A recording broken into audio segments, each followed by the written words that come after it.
flu took my dear wife, Emily. I take comfort knowing we'll soon be together again. Mr. Rainfield, that's no way to talk.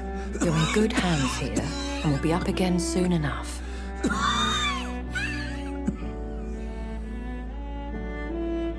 Now do me a kindness and get some sleep. I'll be back round later. Your words are kind, the blessings of an angel. You're the sweet, sweet Lady of Mercy.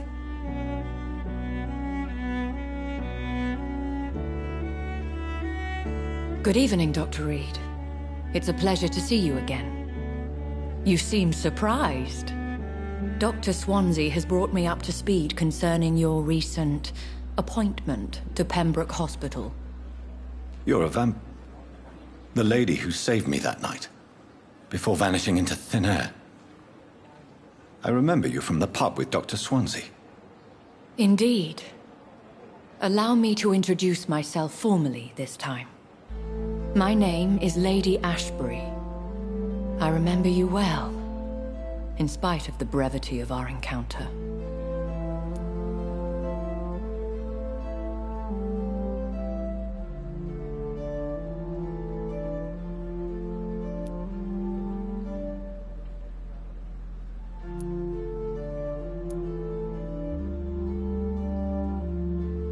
Apologies. You've taken me by surprise. I'm very happy to see you. The pleasure is mine, Doctor. I hope you're more disposed to answer my questions now. You must have countless questions, but our rather urgent matter first. Swansea has explained. My cover, if you prefer, has been compromised.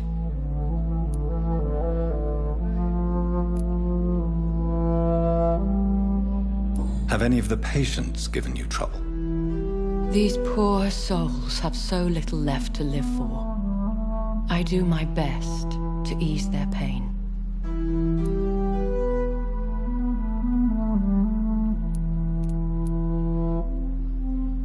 The world would be a better place if it were cared for by women like you. You make me blush. I am simply a necessary evil.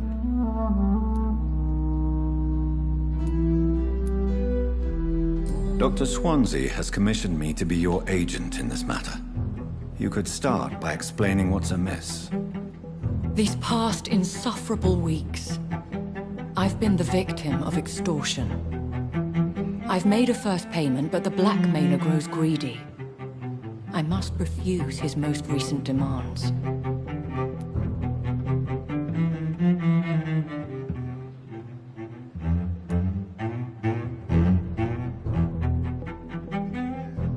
If we're dealing with an ordinary criminal, surely you've the means to deal with it yourself, if I may.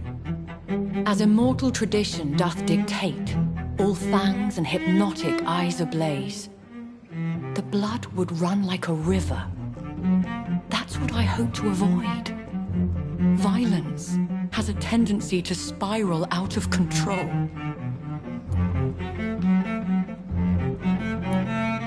What are your expectations? Please be precise. As the newly appointed surgeon of this hospital, you are in an excellent position to ask innocent questions and deftly learn the identity of my blackmailer. Who would be so foolish as to threaten you? A kindred spirit. Even if it were the case, and I highly doubt it, a vampire would have asked for something more valuable than money. My suspicions lean toward a patient or their family. Please continue. Every detail is essential. I'm your man. My embarrassment in this matter is eclipsed only by my shame at having put the hospital at risk. The threat from our anonymous scoundrel is clear. A list of dates. My visits coinciding with the dates of suspicious patient deaths due to massive blood loss.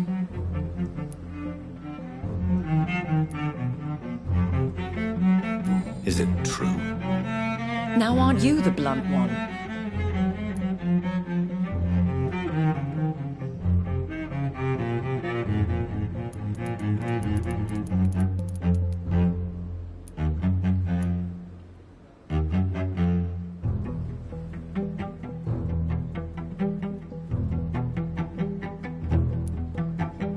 Excuse my impertinence, your ladyship. This is not an interrogation. I assure you that this line of questioning is in your best interest. In all honesty, I'm not simply a patron to the hospital. My visits serve a dual purpose. Dr. Swansea has been treating my condition with a revolutionary technique of blood transfusion. It seems you are a specialist in the domain. I'll take care of it. Do you know where I should start?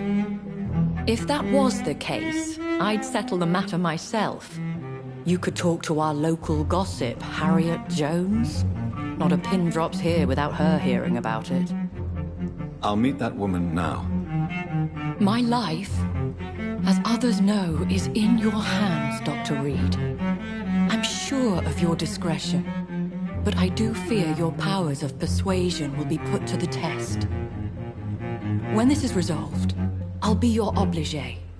I'll answer all questions in regards of your condition.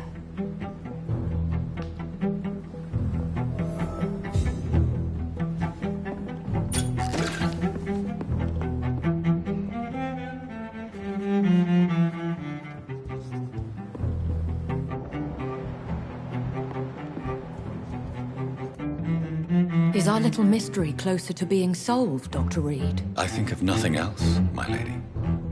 My situation is delicate, and it occupies all my thoughts.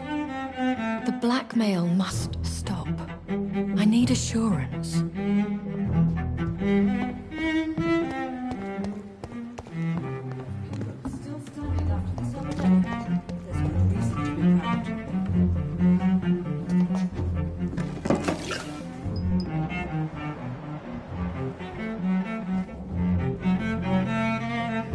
Good evening, nurse. I'm Dr. Jonathan Reed, the new surgeon here at the Pembroke. Dr. Swansea has already told us about you, sir. I'm Nurse Gwyneth Brannigan. Welcome to the Pembroke Hospital. Did he really?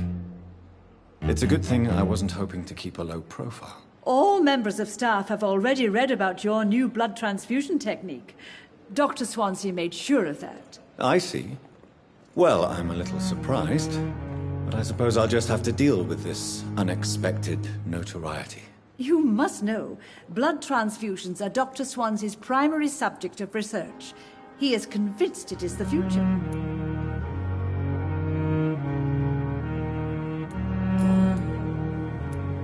How are things here? Not good, to say the least. We're struggling against an invisible enemy, more lethal than any bullet from a gun. It's hard, Doctor. An invisible enemy? Quite a poetic term for a disease, especially from a nurse. Sorry, Doctor. These last few weeks have been exhausting. We could all do with a good night's sleep. Do you think this hospital can survive the epidemic? We are all volunteers here, and we're trying to hold fast, but how do we beat an invisible killer? Some nurses have already resigned. I'm not familiar with all the staff yet. Perhaps you could help me. Brilliant professionals, most of them. Dr. Swansea has a gift for recruiting talent. Most of them. Is there a problem I should know about, nurse? It would be inappropriate for me to speak ill of a colleague.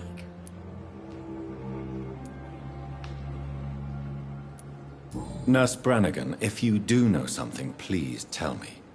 Anything you say will be held in confidence. No.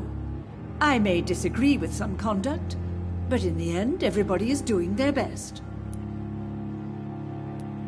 Is there anyone that stands out? Well, I have never met someone as dedicated as Dr. Tippett's. He should be a standard for us all here. If only he were younger. Why should his age be a problem? I guess it's fair to say he's always pushing himself to the limits. He just doesn't know when to stop and get some rest.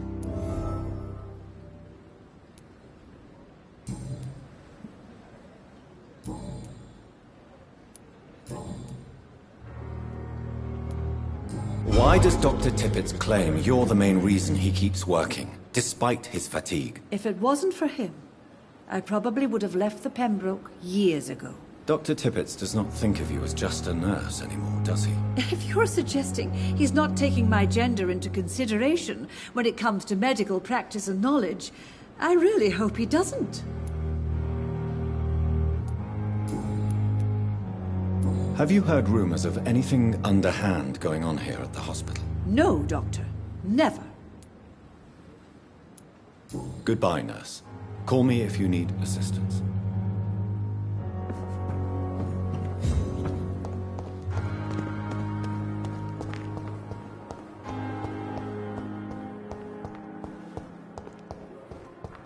Simpletons, these nurses. Bred with no respect.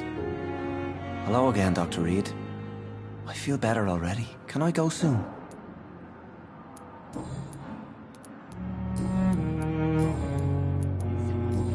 Goodbye, Mr. Hampton. We'll talk again later. The life running in your veins. This flesh needs it. Oh, please spare me, Dark Queen. Spare your obedient slave. Good evening, Mr. Elwood. Evening, Dr. Reed.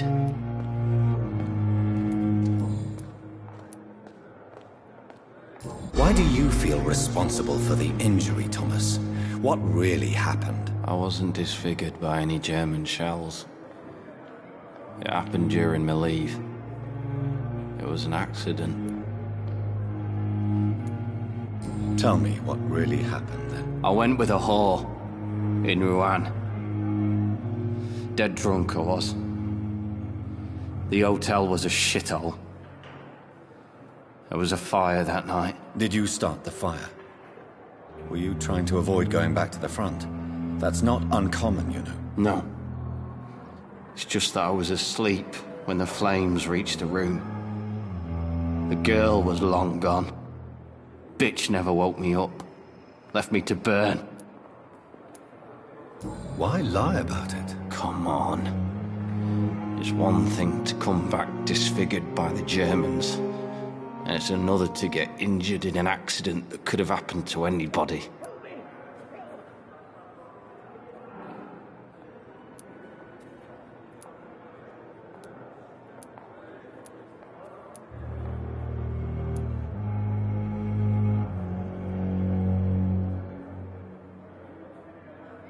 Reconstructive surgery has been very successful for some soldiers. I don't want to wear a bloody mask for the rest of my life.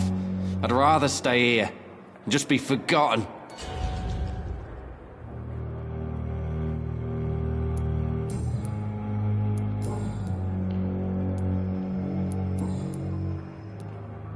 How close are you to Miss Horcroft? Are you aware that she thinks she is a vampire? To wait for her next nibble is the best reason to stay here.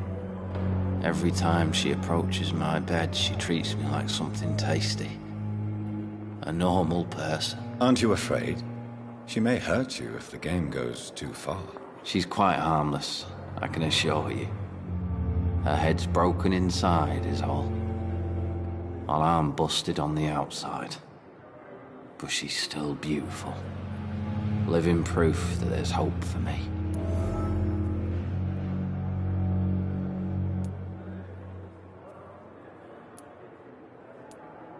So do you let her bite you? You know that's not sanitary. And why not? She's only supping a few drops of me blood. And the pain, it's real for once. She could decide to bite less willing patients. Then it's another good reason for me to stay here, Doctor.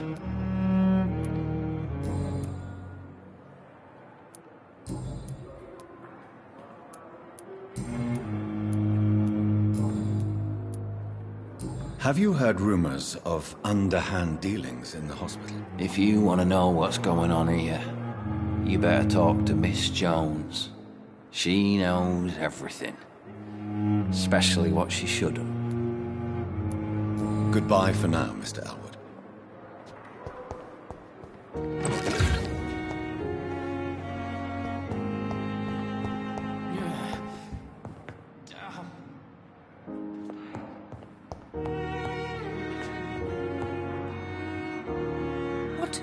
What? What is this? Who are you? Get out of my room. There's no need for alarm, madam. I'm Dr. Reed, the new surgeon. Preposterous. Dr. Reed, you say? I don't want some bumbling intern. Where's Dr. Swansea?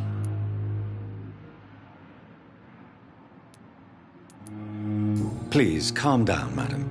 I assure you that I am highly qualified. I'm just back from war duty. How brave. Threatening an old defenseless woman. You know how long I've been a patient here? You've picked the wrong fight. I'm Harriet Jones. Harriet Jones? Indeed. I've been meaning to have a chat with you. You know what goes on here better than any other patient, I gather. Oh, better than any patient, nurse or doctor. I've seen so many vile undertakings. I heard there have been some despicable goings-on. Was there a case of blackmail? Blackmail? Wait.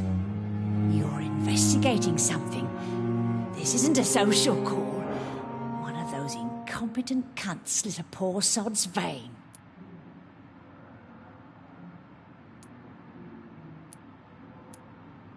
I assure you, madam, this is not an investigation into a possible medical error. Debauchery, then? Nurses Crane, Hawkins, Brannigans, whores, all of them. They can't keep their legs shut. I've seen them scratching slutty sores. Really? Well, if you have irrefutable proof, I'll not have the staff behaving in such a manner here. This is your business, Doctor, not mine. But I swear one of the nurses is cavorting with some man on hospital hours. Thank you for your time, Miss Jones. You've given me something to go on. See you on the next round.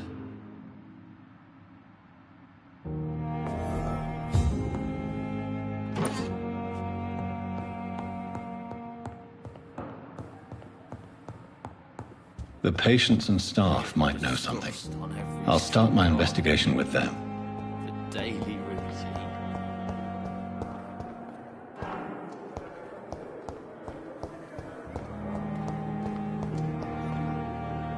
Good evening, Nurse Hawkins. Good evening, Dr. Reed.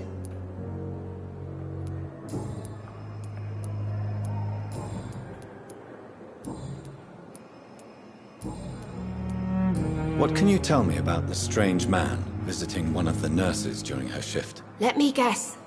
You spoke with that old shrew, Harriet Jones. Do not pay attention to her, Doctor. She's full of fanciful tales.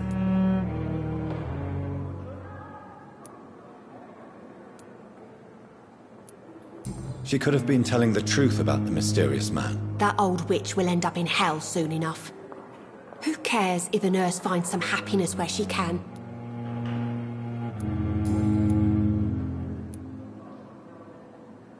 What can you tell me about the strange man visiting one of the nurses during her shift? Let me guess. You spoke with that old shrew, Harriet Jones.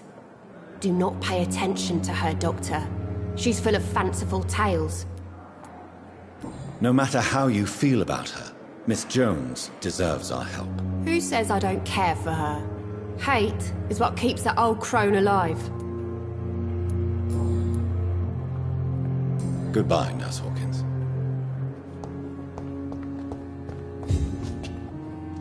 It's locked, all right.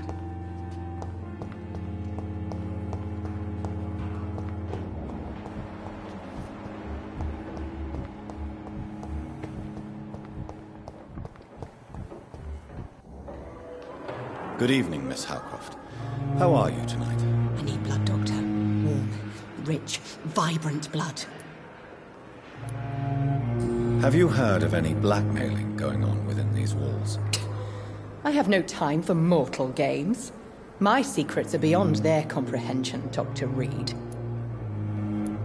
I'll leave you, Mistress of the Dark, to your nocturnal activities.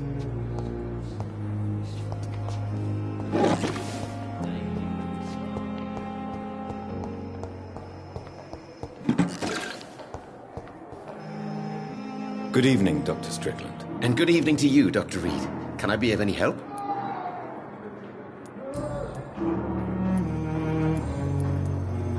Have you heard any talk of blackmail going on in the hospital? If you're running some official inquiry, you had better question the patients. They know more than the staff, especially old Miss Jones. Goodbye, Dr. Strickland.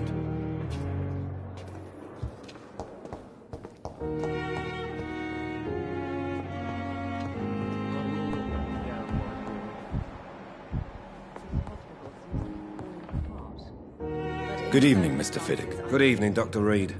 Any news about my operation?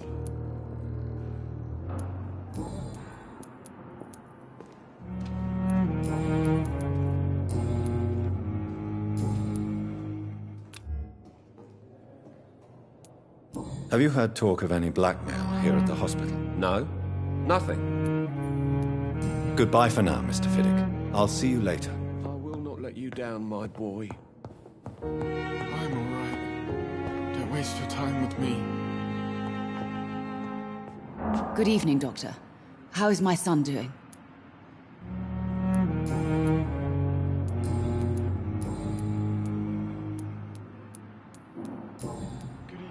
Goodbye, Mrs. Goswick.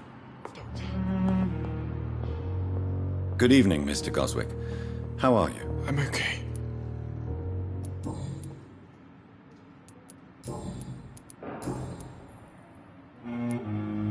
How painful is your throat, Mr. Goswick? So painful I'd rather not talk at all, Doctor. I'll let you get some rest, then. I'm all right. Don't waste your time with me.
Very angry about this unfair situation. I managed to arrange to have you buried in the same mass grave as your wife.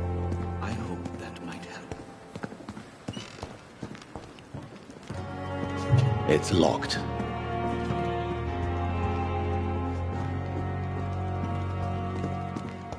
It's locked, all right. Good evening, Dr. Reed. Such a pleasure to see you again.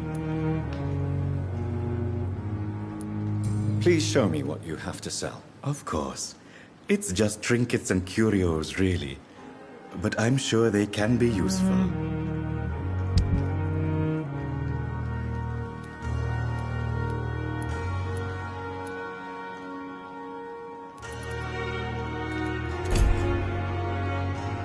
Good evening, Dr. Reed. Such a pleasure to see you again.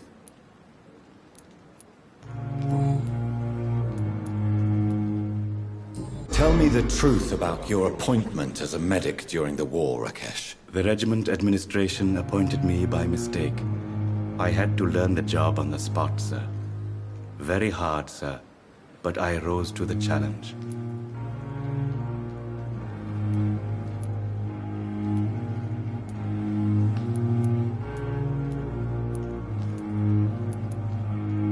You can't impersonate a doctor. You can't improvise a medical education. People could die at your hands. You're absolutely right, sir. But as a field surgeon, it was more like being a butcher. Do you believe you have really helped these people? My ratings were within the averages of the regiment.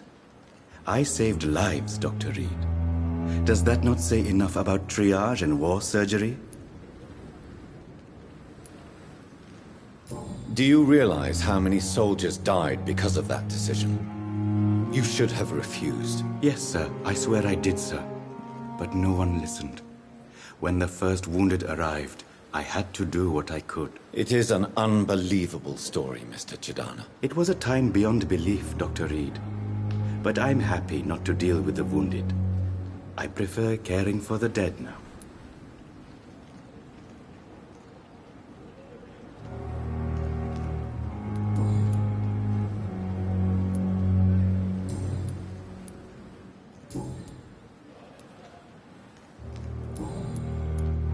Have you heard of someone blackmailing people in the hospital? Pardon me, sir, but I have no idea what you're talking about. Goodbye, Mr. Chidana. I cannot enter.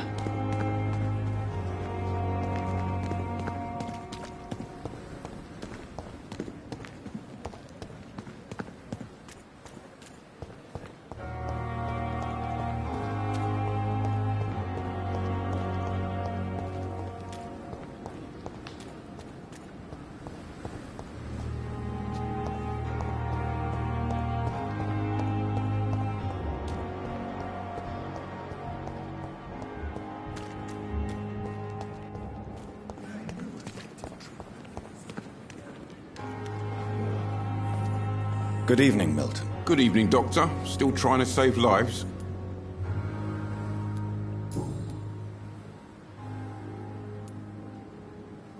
Tell me why you're extorting money from some of the patients here. If a patient wants a bed, he'll have to pay me a little fee. That's all. Where did you get the idea for such an immoral scam? Funny you should ask. The first time it was from a patient who bribed me to get a bed. It's only then I realized I could make a fortune. Admit it. Nurse Hawkins is more than your lover. She's also your partner in crime. Of course she is. How else could I tell which bed is free?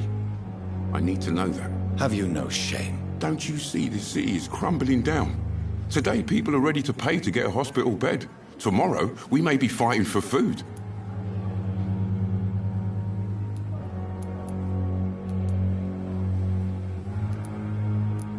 What's going on between you and Nurse Hawkins? Pippa's tired. Tired of all this shit. Tired of all those corpses piling up. She's as depressed as I am.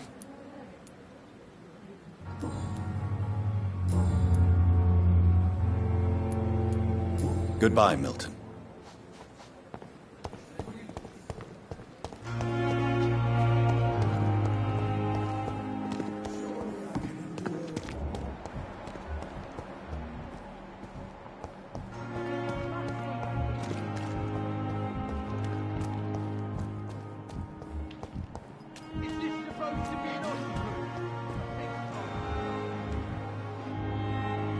Please, sir. I need help bad. What's going on? I'm Blight, sir. Newton Blight. I've lost my mate. Can't find him anywhere. I'm Dr. Jonathan Reed from the Pembroke Hospital. Please, calm down and give me more details. Oswald and myself were both infantry, sir. We were en route for the hospital, but... well, we had a disagreement. And Oswald ran off towards the canal. How long have you been searching for him? I can't go there. Too many rats by the water.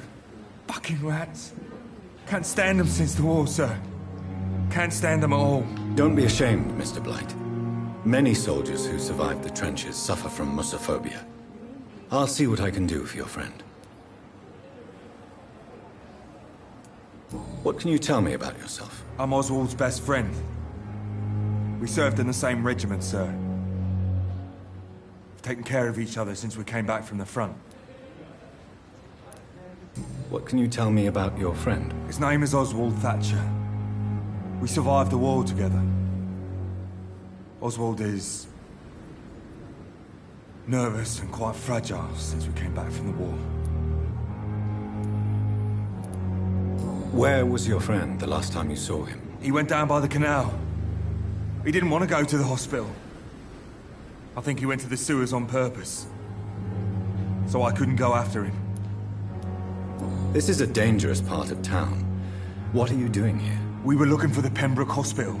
We both need help. Treatment, I mean.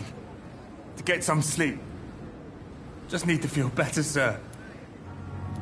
I have all the information I need for now. If I find anything out about your friend, I'll let you know as soon as I can. Thank you, Dr. Reed.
Let's turn around if I were you.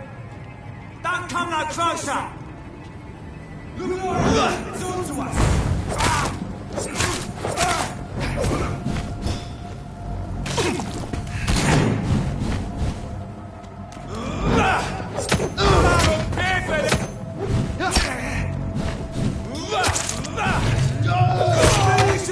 That's all you deserve.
Safe.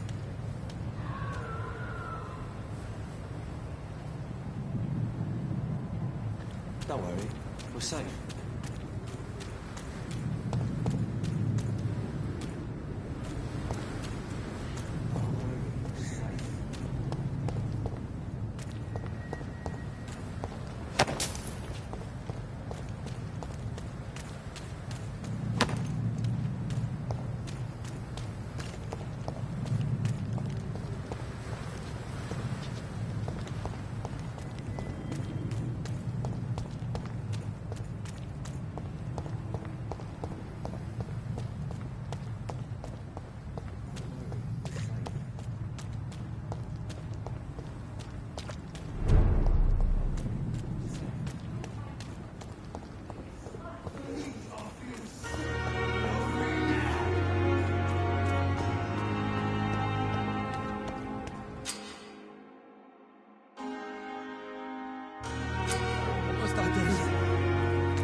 do.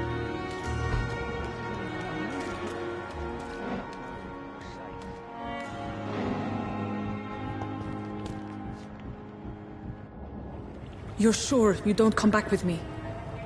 Nah, I have to see someone at the hospital. Be careful. You look so bad they may keep you as a patient. Fuck 'em. I don't like hospitals. Or doctors. Well then, when you go back to Whitechapel, you may find this useful. What is it? A pass for a free medical exam by the best nurse available. Just read it. I don't read well, but thank you, I guess.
This man has been savagely attacked and dragged to the floor.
Are you injured, sir? Help me get out of here. I need to get out. I'm Dr. Reed, and I'd be glad to help you, but you must calm down first.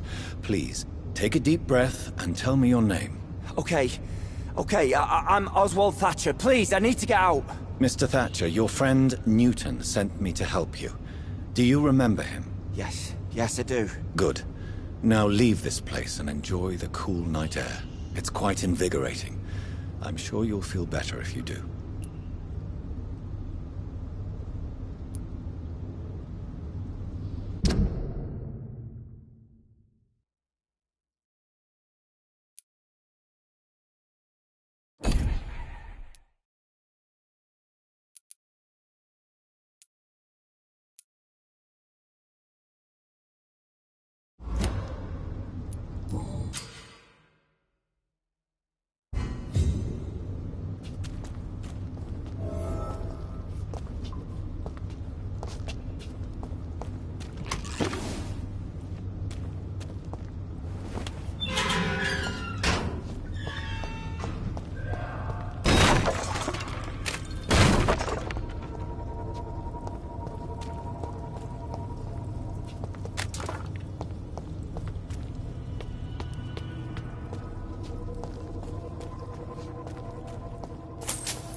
sort of creature is this?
Here's what's left of him.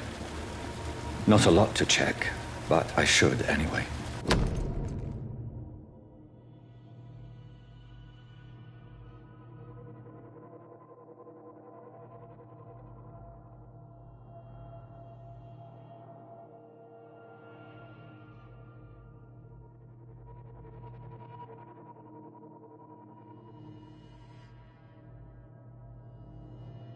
Some voucher for a free checkup in Whitechapel.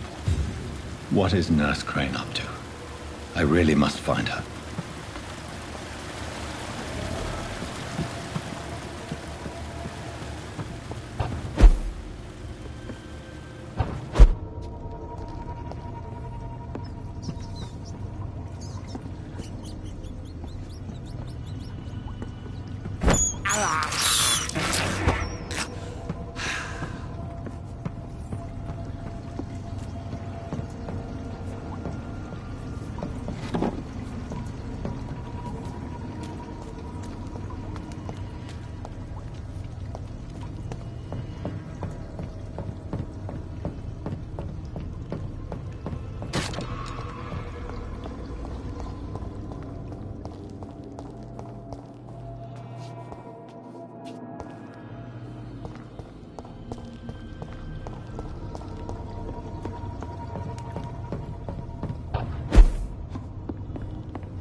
It's locked, all right.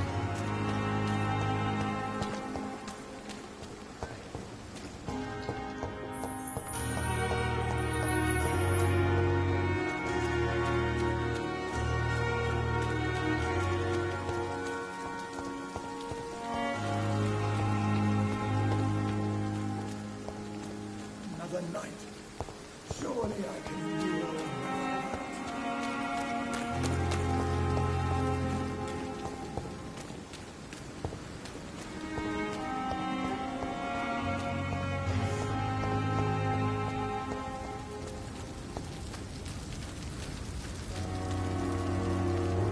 Have you found Oswald? Not yet, sir. I need more information first. All right. What do you want to know? I have all the information I need for now. If I find anything out about your friend, I'll let you know as soon as I can. Thank you, Dr. Reed.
Turn around, sir.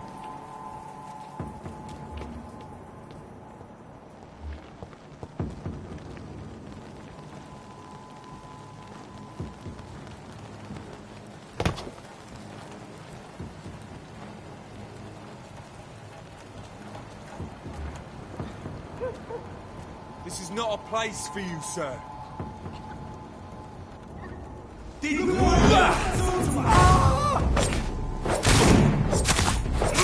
Filthy fucking beast!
days ago. This is my first patrol.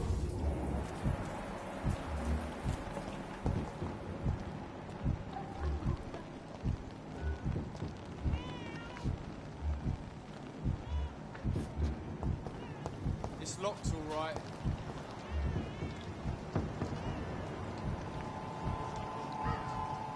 Not a good place for a stroll.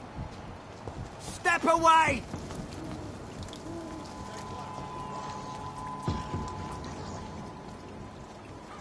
It's closed.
I cannot enter.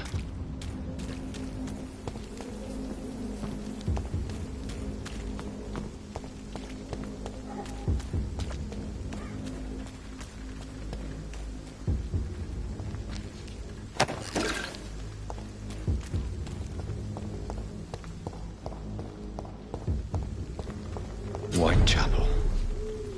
This neighborhood is linked somehow to the kind Lady Ashbury's blackmail. First, let's find this Petrescu fellow.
Worse than a week-old lavvy.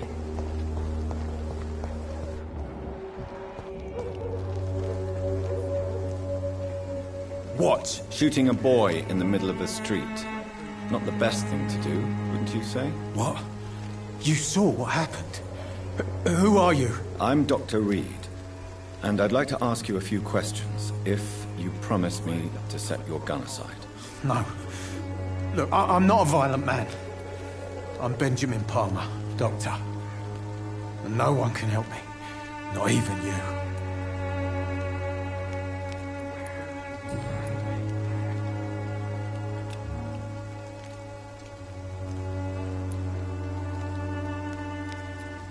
Perhaps you could focus for a moment and tell me your troubles. I'm sick, broke, and my son just stole my pills. Everything's coming up roses. What can you tell me about this place? Nothing to say, really. This is where I used to live, and this is where I live now. You mean you used to have a better life? Yeah, I had a wife, a home, and a job. I even used to have a name. But now I'm just Ben. Ben the Tramp. You don't have anywhere to go? No family that would welcome you? Not since the death of my wife. Albert's mother. She was sick, you see. Long before the flu and all this shit.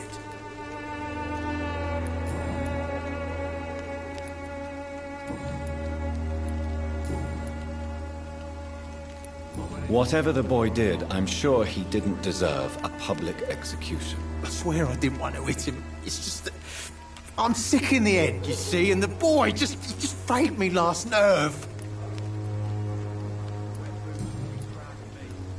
Do you know Nurse Dorothy Crane from the Pembroke Hospital?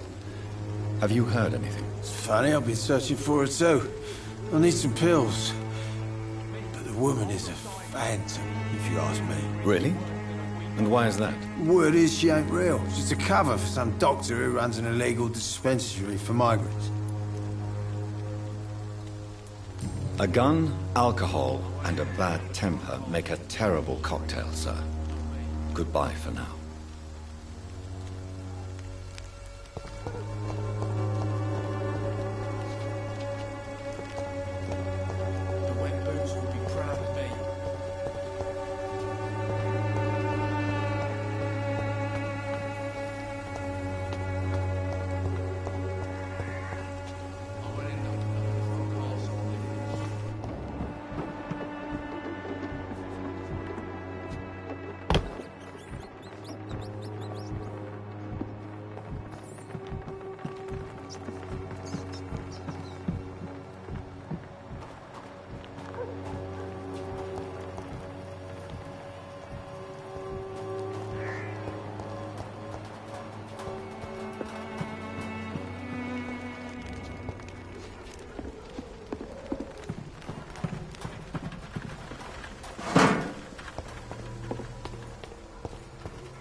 is no match for the Swanborough cordial.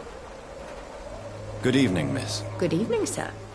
Are you interested in a miraculous cure for this unknown and deadly epidemic? Actually, I am.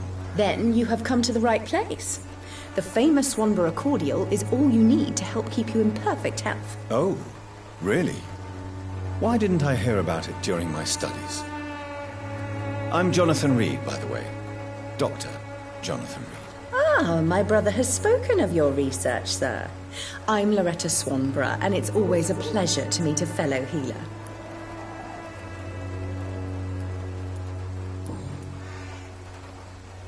Tell me, who intrigues you most in Whitechapel? The region itself is something to see, but I would say Camellia the mute florist who gives away her flowers. What do you think of the locals? Most of them are afraid or desperate. They all come to me eventually for my remedy. Is there anyone I should avoid? Cadogan Bates, without a doubt. The bloody bastard remorselessly exploits poor migrants as soon as they get here.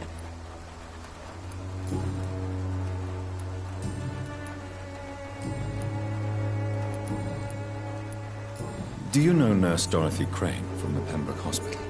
I'd like to know more about her. I don't like to talk about competition. Competition, you say? Never met her, but it seems she provides some sort of medical care to the poor. The whole thing has to be some sort of scam, if you ask me. I'd like to see what kind of medicine you're selling.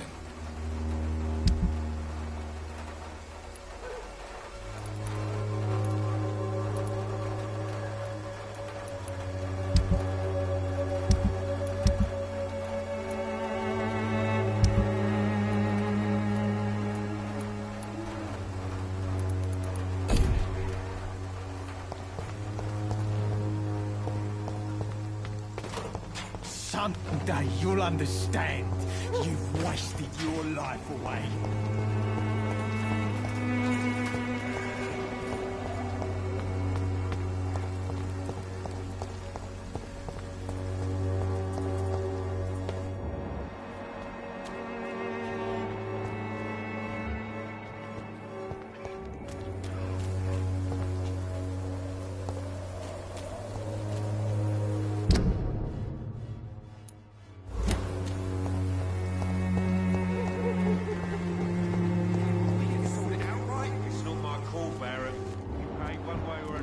Please, Joe.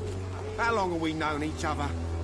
We even used to be neighbours, for Christ's sake. I'd prefer not to give you another beating, Barrett. Welcome, sir. Please, take a browse of my wares. I'm Dr. Reed. I would like to ask you a few questions, if you don't mind. Doctor? Interesting. I'm Barrett Lewis. Usually I don't have time to waste with talk, but at this hour of the night I can hardly refuse. How is business around here? Business? I have no business. Between this racket, theft, and customers getting scared, I'm losing money every day. I see. Sounds like you blame someone in particular for your situation. It's no secret Joe Peterson spends his time harassing merchants. But with me, he's trying to put me out of business once and for all. As a merchant, you see Whitechapel every day. Have you noticed anything out of the ordinary recently? Well, you mean besides the epidemic, the war, and all the usual crap? As long as I can remember, this part of town has been a bottomless pit, and no sign of the bottom yet. Violence is increasing in the borough. Yeah. A few nights ago, some blokes jumped me. Came out of one of the condemned workshops. Fever, madness, something like that. Where did this happen?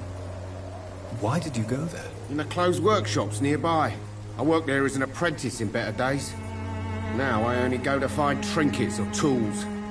Too bad I was mugged, though. There was good money in that little box of loot I lost.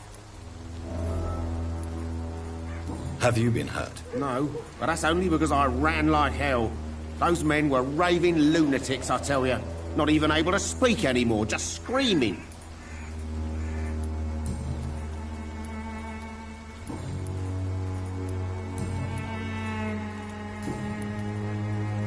Have you heard of a nurse called Dorothy Crane? Nurse Crane? So the bitch really is a nurse, then? Always thought she was just some crafty foreigner, that one.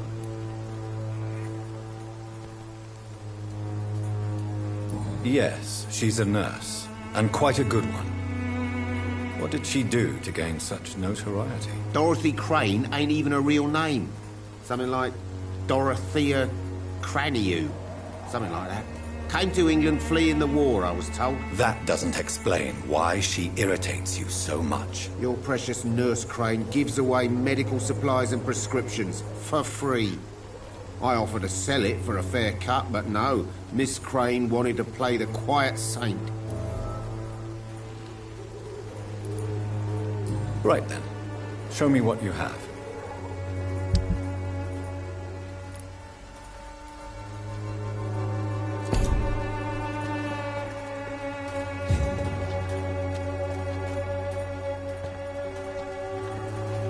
Excuse me, sir.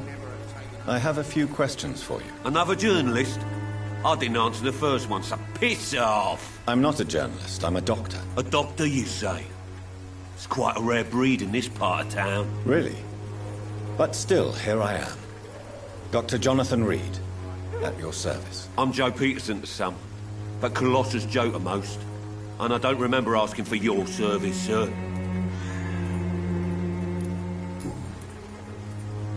May I ask what you do around here? I do whatever I want, and sometimes even more.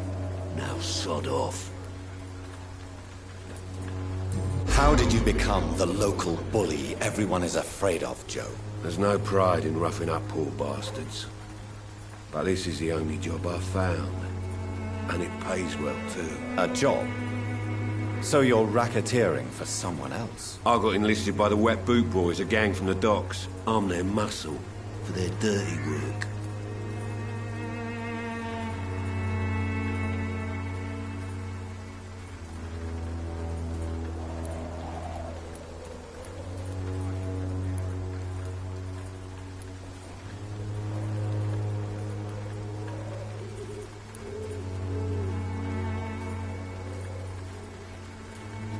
You survive at any cost, even at the expense of others. Perhaps that's just the law of nature. I don't care what you think, sir. I do what I have to do for my own reasons, and that's that. I'm not sure Mr. Lewis would agree with your by all means necessary philosophy, sir. Oh, do you really think he's the poor victim here? Barrett can be as sneaky as anyone. Long ago, I even called the bastard my best friend. According to you, physicians are scarce in this part of town. Why is that? Not familiar with this neighborhood, are you? I guess your fancy colleagues are too afraid of being stabbed in the back. This part of town does have quite a reputation. Would you say it's justified? Totally. Look at me, for instance. I always look my opponent in the eye before knocking him out.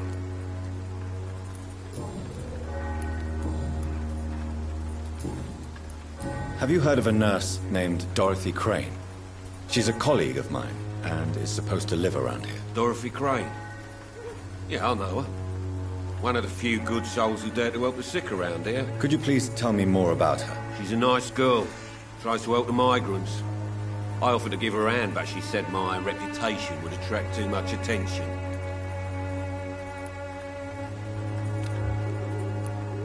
Goodbye, Mr. Peterson.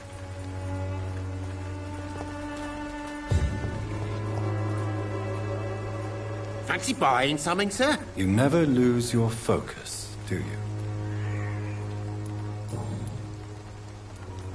Joe Peterson. He's the villain here, isn't he? But you seem to know each other. I'd known Joe for years. I saw him box once or twice. He was a friend then. But these days, he's just another thug. What can you tell me about Mr. Peterson? Besides his behavior toward you, obviously. Colossus Joe was a decent boxer, good one even. But after his wife passed away, he found every excuse to stop training. Just wanted to pick fights with everyone.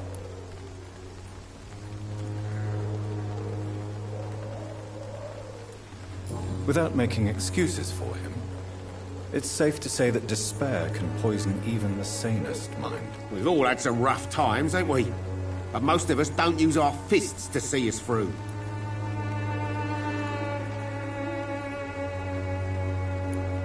And no one has ever stood up to this thug? Nobody would be fool enough to stand against a wet boot boy.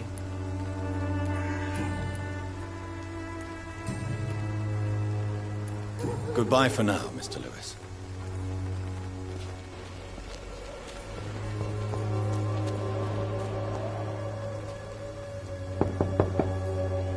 Hello, young man. I'm Dr. Reed, and I would like to ask you a few questions. May I enter, please? Sorry, no, sir. My father does not like people entering our house, you see.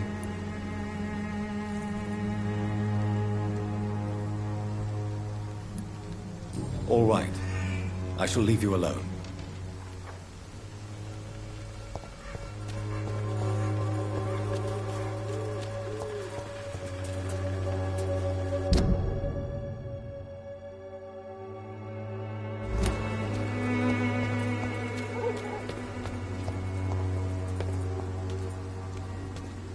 Soon the time will come when you'll all be judged for your sins. Even now, he judges your words and actions. Forgive my interruption. Do not apologize, my son. Father Tobias Whitaker is always happy to teach mortals about the incoming Armageddon. I am Dr. Jonathan Reed, and I just have a few questions. A scientist? You are much more lost than I thought, my son.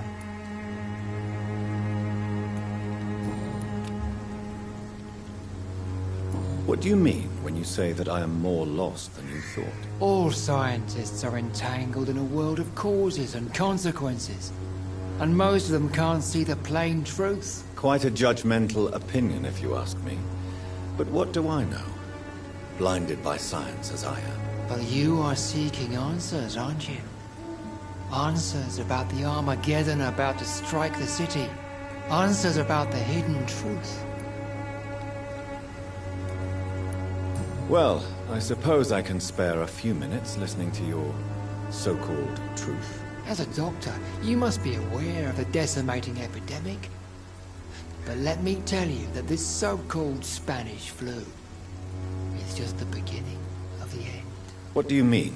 The beast is finally revealing itself, corrupting the flesh and the heart of men.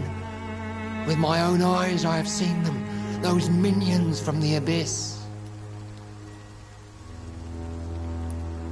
Really? And what would be your answer to this biblical threat? We must fight the disease before this legion outnumbers us. But not with scalpels and microscopes. No.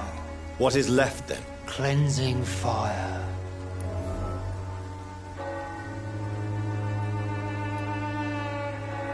Tell me, Tobias, what exactly is your plan concerning the cleansing of this city? God will recognize his own.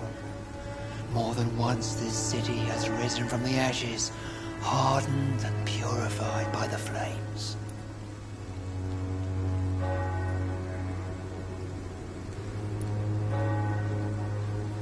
Purification by fire has proved useful, but where do you stop? Burn the clothes? The buildings? The corpses? Worse? Your lack of faith is predictable. But my task is to convince rational minds like yours to see the light. This is God's will. You're mad. And dangerous. You're nothing but a soulless butcher. A small-time Torquemada. The Savonarola of Whitechapel. My son, if you think salvation is a free gift, go listen to the lies of that pompous fool, Joseph. Joseph, a fool? Vicar Larrabee of St. Mary's Church. While he continues preaching his fraudulent redemption, more and more people die in the streets.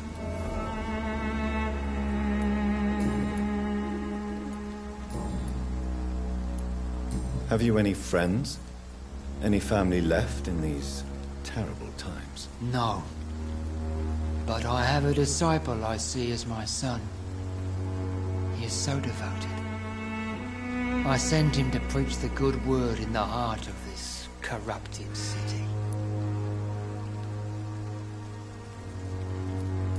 You sent him on some preaching crusade during the epidemic. As a true believer, Samuel will fear no evil while he walks through the valley of the shadow of death. Where did you send him? I sent Samuel to the Stonebridge Cemetery, where the pestilence and evil grows night after night.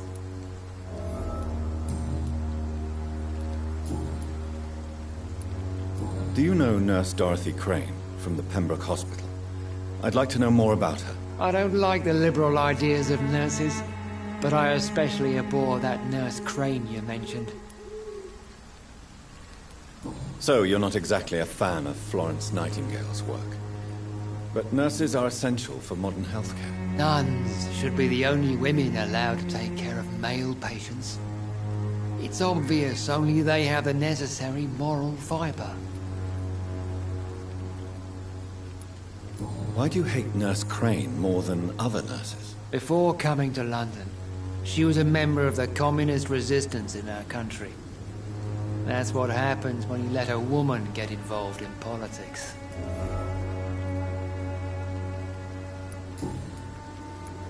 I have heard enough for tonight. Goodbye.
city can breathe its own beauty and grace, Whitechapel is not just disease, desertion, and despair.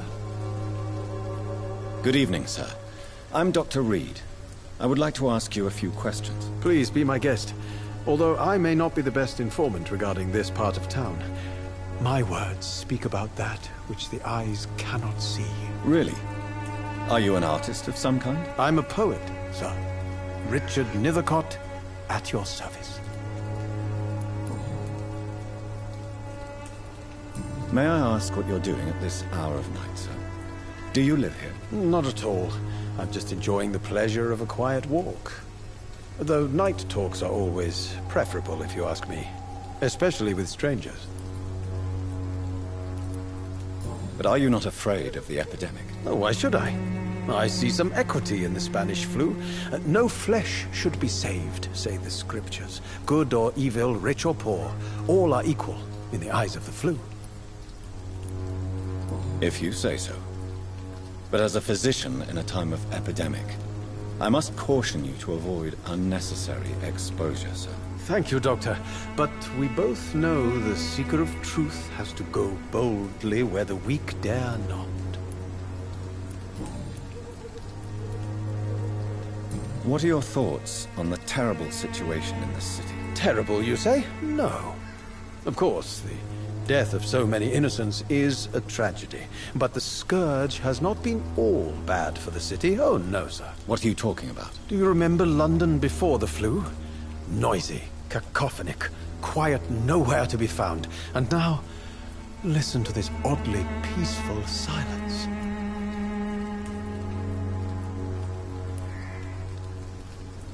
Peaceful? That's quite an unusual way to speak about the epidemic. And very inappropriate, I must say. Most people fail to understand my perspective. I don't blame them. But how could I call myself a poet if I veiled my feelings? Are you aware that your life could be in danger in this part of town? But this is where I must be to feel the real beat of the city. I had to come, see it for myself, alone. I understand your need for solitude, but it's not safe around here. I don't care. I don't have many friends, Doctor, and my family despises me. If some misfortune came upon you, who would be here to help you? Well, you, for a start, my dear Doctor.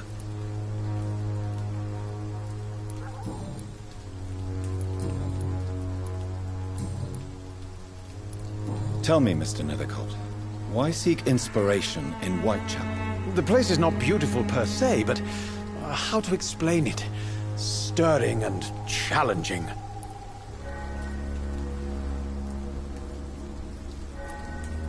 Do you not think it a little morbid? On the contrary, sir. Whitechapel is full of life, full of beauty. Just like my dear muse, the wonderful Camellia. What can you tell me about Camellia? Not much. And that's the beauty of it. She can't speak, you know.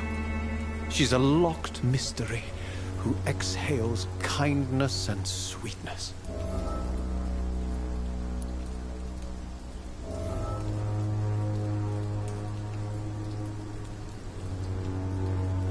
Perhaps you're just afraid to find out the truth about your muse. One day, perhaps, I'll ask her to come with me. But will she still be my wild flower of Whitechapel if she moves uptown? And have you ever tried to learn more about her? Where she lives, how she survives, whom she may know? Maybe I prefer she remains an enigma. Reality can be so dull, don't you think?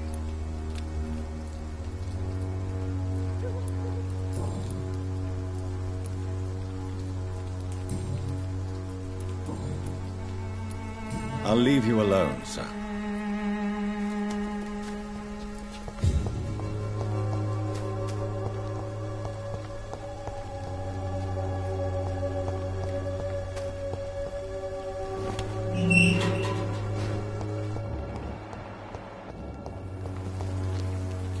Good evening, miss. I'm Dr. Reed. I'd like to ask you a few questions. I know what you're thinking. A tall stranger who meets a girl in the street at night. It reeks of the penny dreadfuls. But I mean you no harm, truly.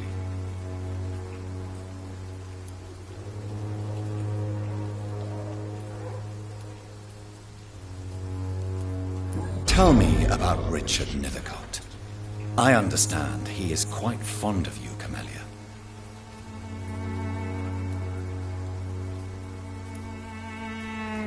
I know you understand what I'm saying. Your silence has nothing to do with you being mute, does it?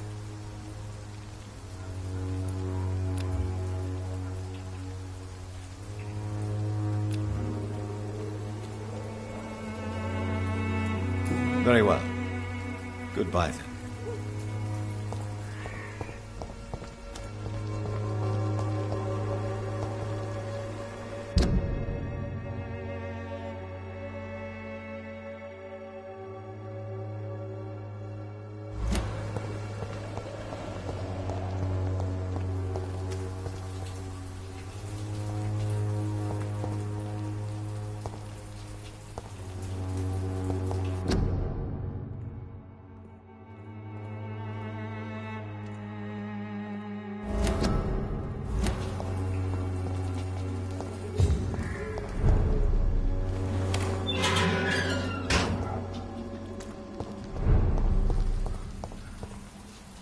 Hello again, miss.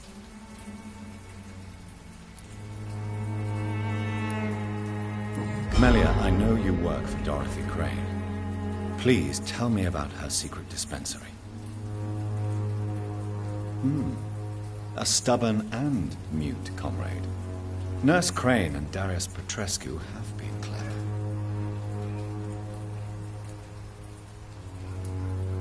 Very well. Goodbye then.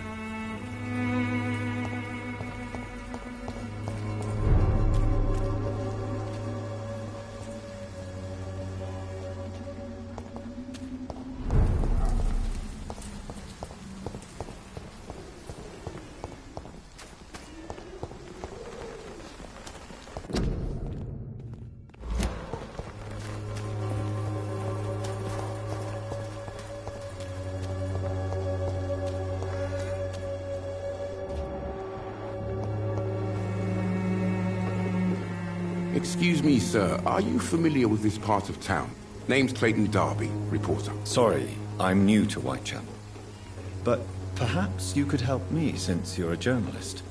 My name is Jonathan Reed. Dr. Reed, the famous surgeon. I'll gladly help if I'm able, sir.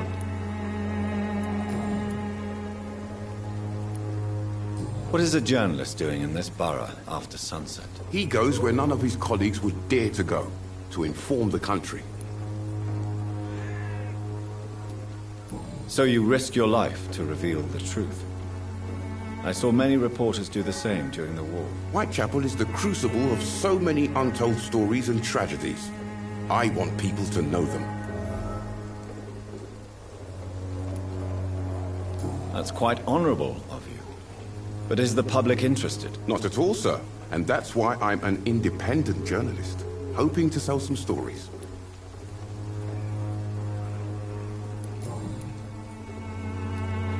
Why are the newspapers keeping silent about the Spanish influenza? It's as though none of you care. There's a war going on. People shouldn't be demoralized by news of deadly diseases.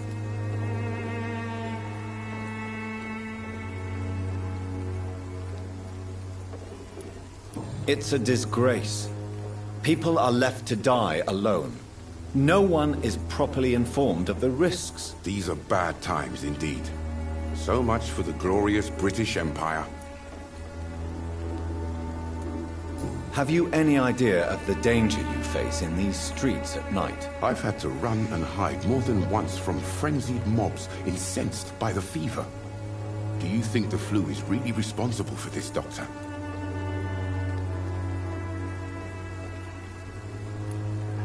That science is unable to explain the facts doesn't mean there is no rational explanation. I confess, I share your point of view, Doctor.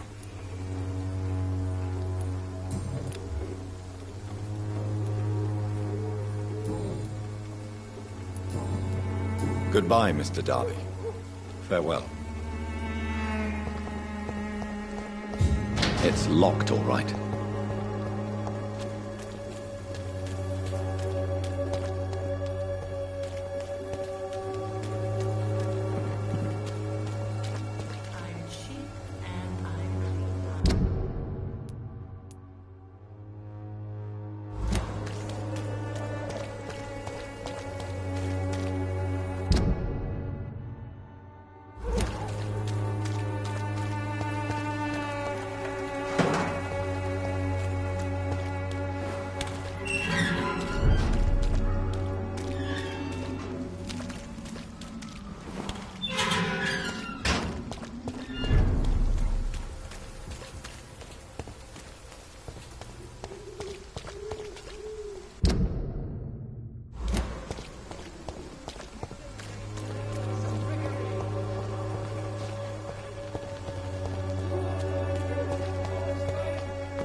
Don't be shy, handsome. What can Christina do for you? I'm not looking for what you're selling. But I'd like to ask you a few questions, if I may. I'm a doctor. Dr. Reed. All right then, but be quick. Though I usually get paid when I open my mouth.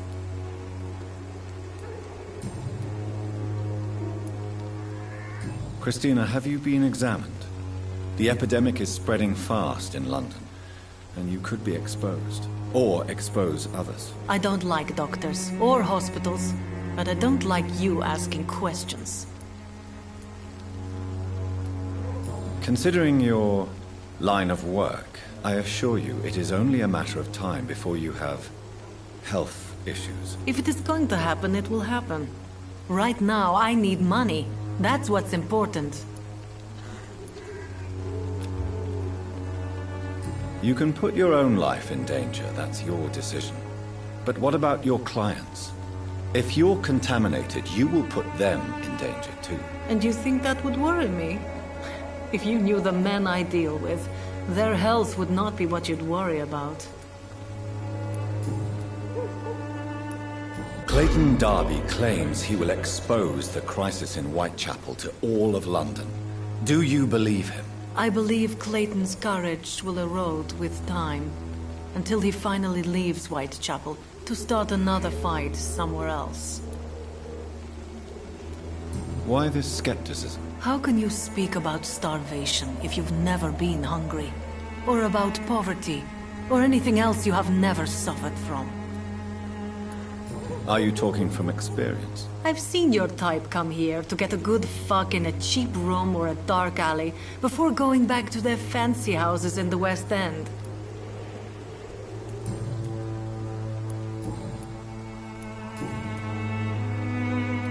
Tell me about yourself. Are you joking with me? People don't usually come to see me for conversation. I have no interest in your work. I am, however, curious as to what led you into this career. Short story. The war, exile, and England. This country is not especially welcoming. I've been refused many jobs because of where I am from. I had few options left.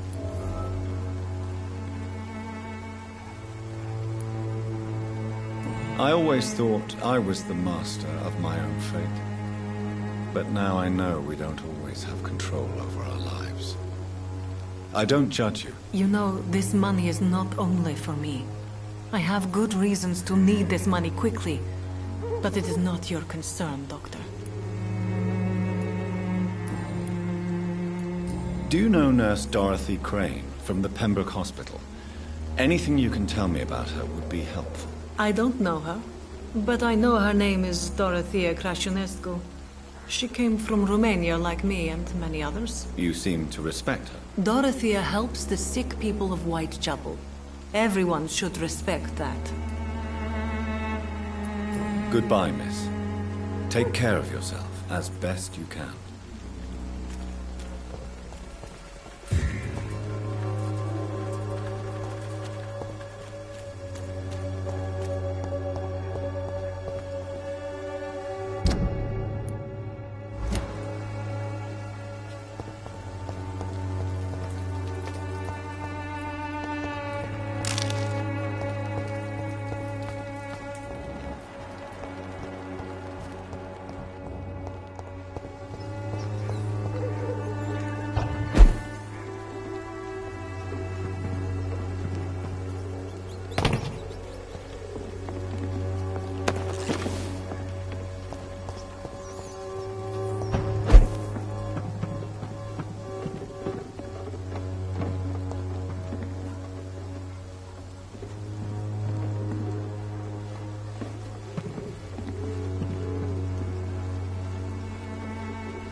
It's locked.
Good evening, Christina. Change your mind, Mr. Reed? Do you need any assistance, Miss Popper?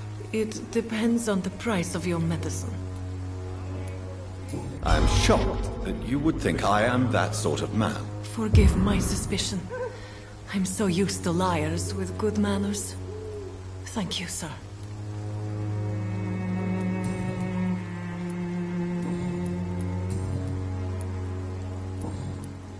Goodbye, miss.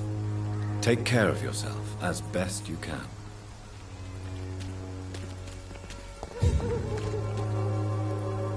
Good evening, Doctor. Can I help you? Do you need assistance? That would be nice of you, Doctor. Who knows what I may have caught during my investigation. If you persist in investigating the most pox-ridden boroughs of London, you must accept the risks. Thank you, sir. Goodbye, Mr. Darby. Farewell.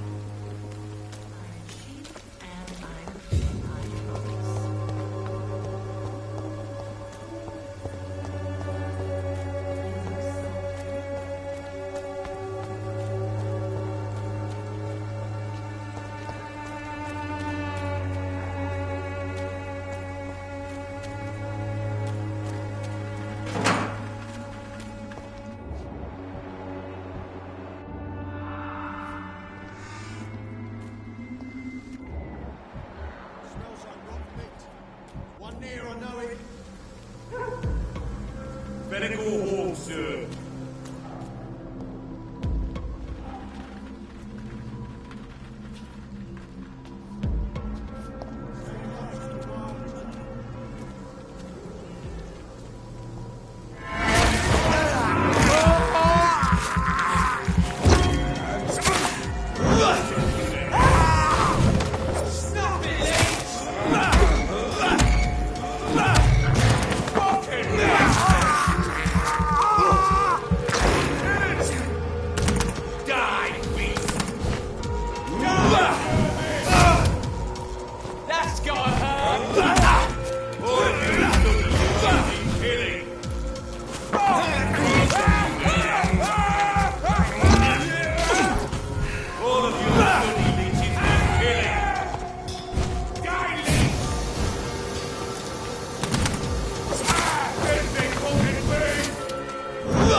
Want some of this?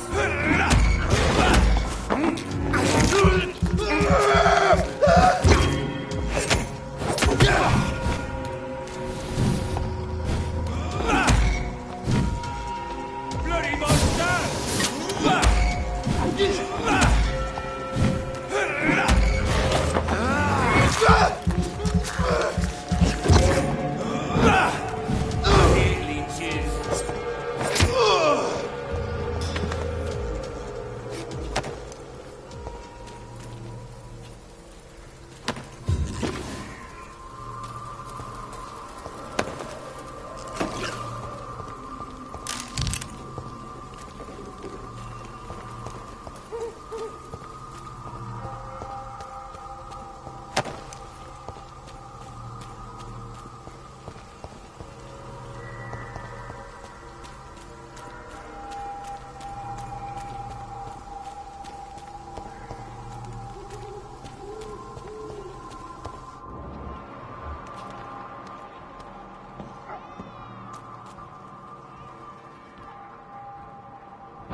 This could be the box Lewis thought he lost.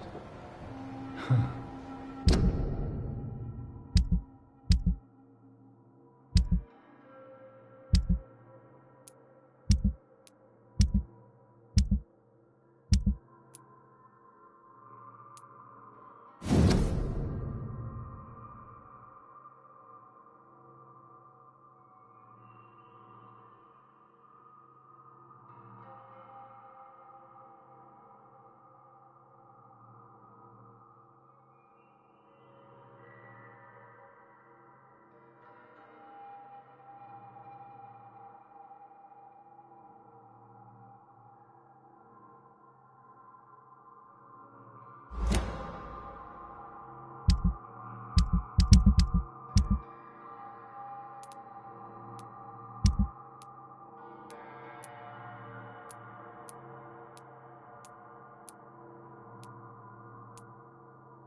A love letter from Joe Peterson's wife, addressed to Barrett Lewis. Who should I give it to, I wonder?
I cannot enter.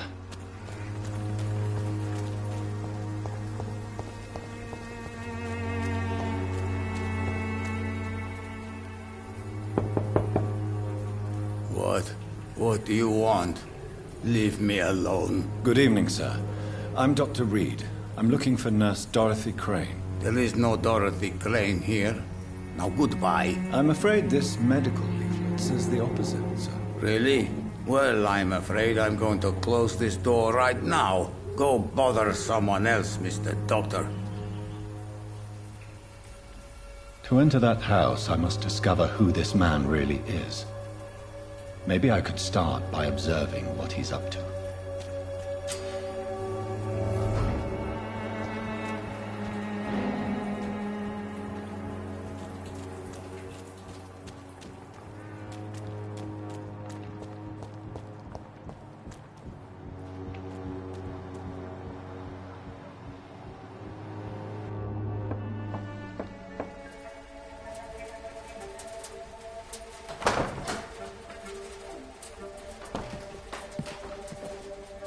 A strange man was at the door with a pass for our medical facility. I refused him entry. Darius, how could you know he didn't need our help? His clothes were too finely tailored to be for Whitechapel. Perhaps just a friend of that stray poet who is always about. Richard Nithercott? No, not of the same cloth, this man. I suspect some machination from that journalist. Clayton Darby. Is he still asking questions? Yes. I saw him drifting around St. Mary's Church. I swear he is tracking me just downwind.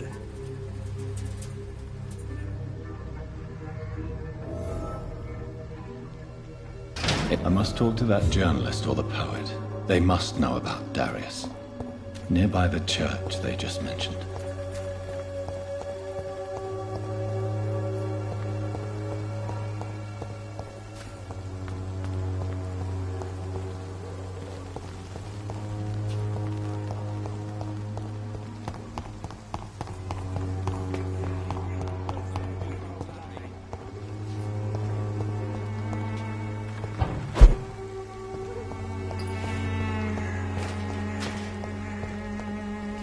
I won't end up in them.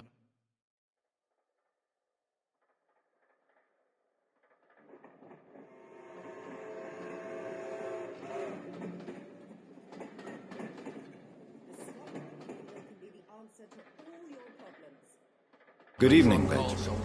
Can I help you? I'm afraid not, Mr. Reed.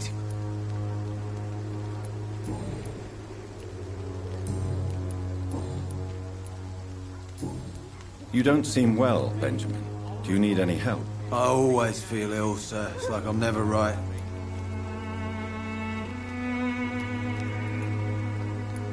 I will see you later. A gun, alcohol, and a bad temper make a terrible cocktail, sir. Goodbye for now.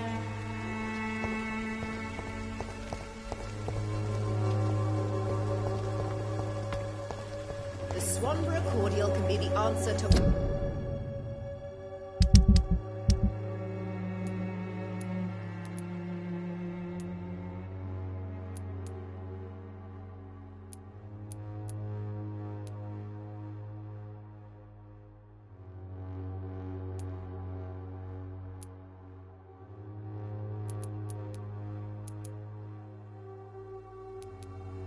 all your problems. As long as you have the money.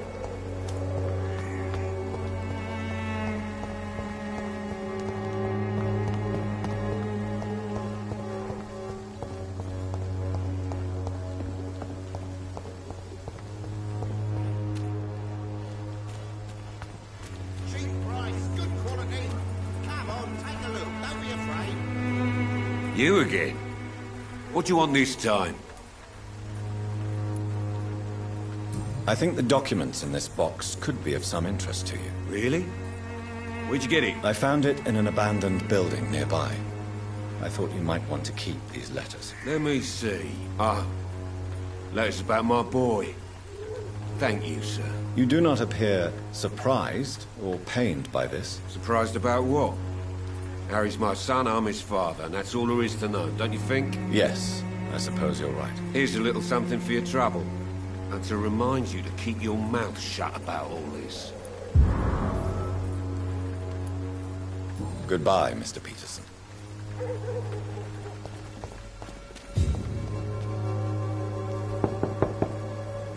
Hello, young man. It's me again. May I come in? I told you before. I don't think my father would agree with that. Your father is worried about you, boy. He asked me to look for you. So my father actually worries about me then? Okay then. Come on in. I'm Harry, by the way. Even my dreams are soaked with glue.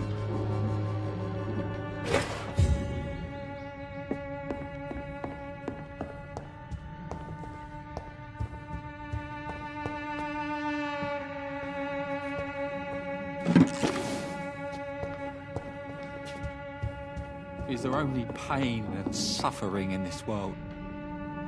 So, may I ask you a few questions? I'm not bothered. What could be worse? How do you feel? I'm fine. I mean, it's not easy every day, but I'm fine.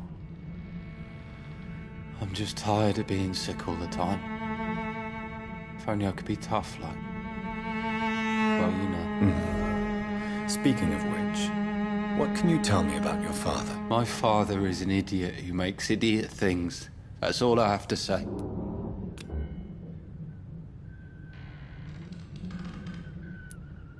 Forgive my bluntness, young man, but you don't seem happy living in Whitechapel. Why should I? I never wanted to come here in the first place. It was my father's decision. And look around you. Does this look like a nice place to live?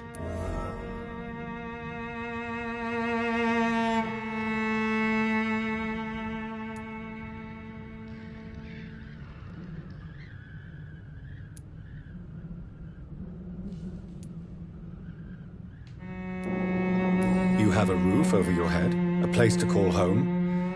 Many people here are not as lucky, you know. That's exactly what my father says. Harry, you should be grateful for what you've got. I wasn't even consulted when we moved here. If life here is so terrible for you, why don't you just leave this place? Have you ever spoken to your father about it? I don't go outside. It terrifies me so. I went outside once without my father noticing and I saw terrible things. Bloody and frightening things. So that's why you stay at home all day? For fear of the epidemic? I'm not afraid of disease or death, Dr. Reed. It's the living I'm afraid of.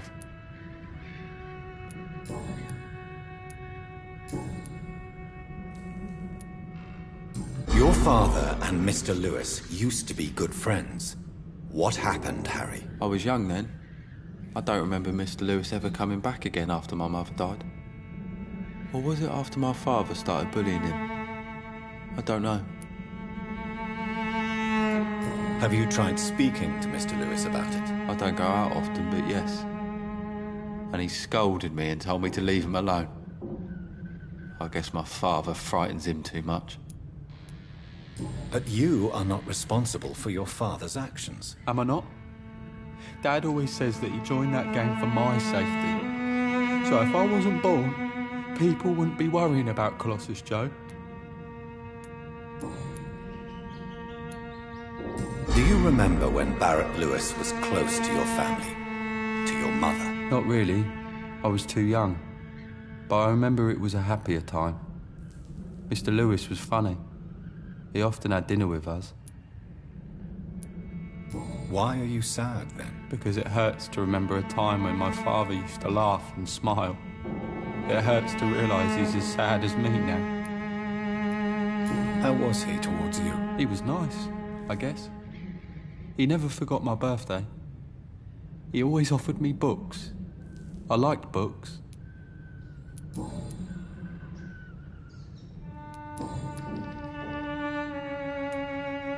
Do you know Nurse Dorothy Crane from the Pembroke Hospital? I'd like to know more about her. Yes, I know her. She came here to examine me when I was very sick. She said I should go out more. Goodbye, young man. Take care of yourself. Even my dreams are soaked with gloom.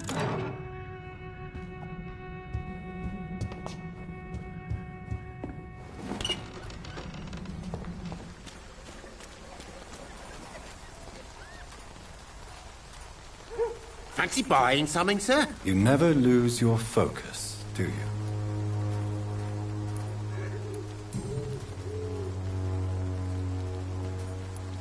Barrett, you had an affair with Joe's wife, didn't you? Yeah, I did. She's the only woman I loved. My first regret is that she stayed with Joe after Harry was born. The second is I never shed a tear when she died. Did you ever try talking to Joe? Never. But I suspected he knew everything, even without knowing it. And he decided to make me pay in his own way. Do you mean you're Harry's father? No one will ever know for sure. And it's better that way. And I don't believe I'd have been all that bad as a dad. What do you know of Harry Peterson? The boy seems so fragile. Not like his father at all. Harry's a good boy, but he spends most of his time complaining. He's had it tough, all right, but he needs to grow a pair. What troubles him exactly? Well, despite being his father's son, almost everything, I think. He never wanted to come to Whitechapel in the first place. Hates this place more than most of us. Goodbye for now, Mr. Lewis.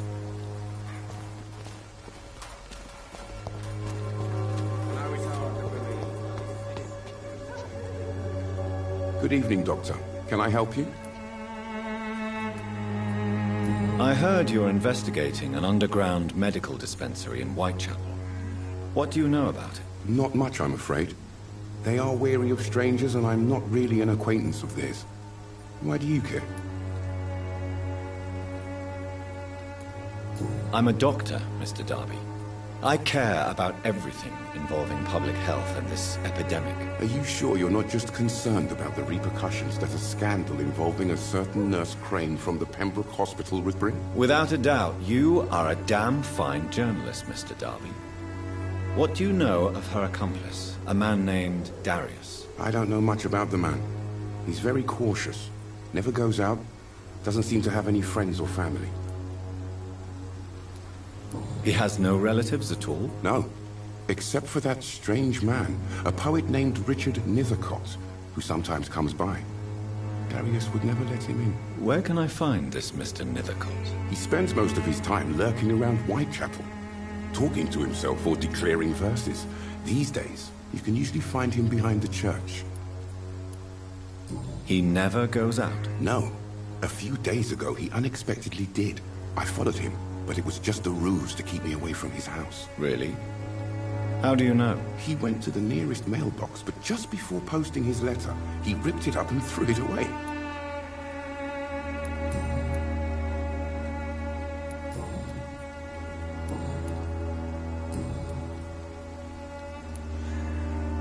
Christina Popper claims she sells her body because she can't find any other work. Do you believe her? Of course I do. Her story is exactly what I want my readers to understand. We live in an intolerant and divided nation. Do you think things will ever change, Mr. Darby? I believe the situation can only improve. And now that women can vote, I'm convinced things will change. Goodbye, Mr. Darby. Farewell.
The content of Darius' letter to his children could give me more leverage to enter.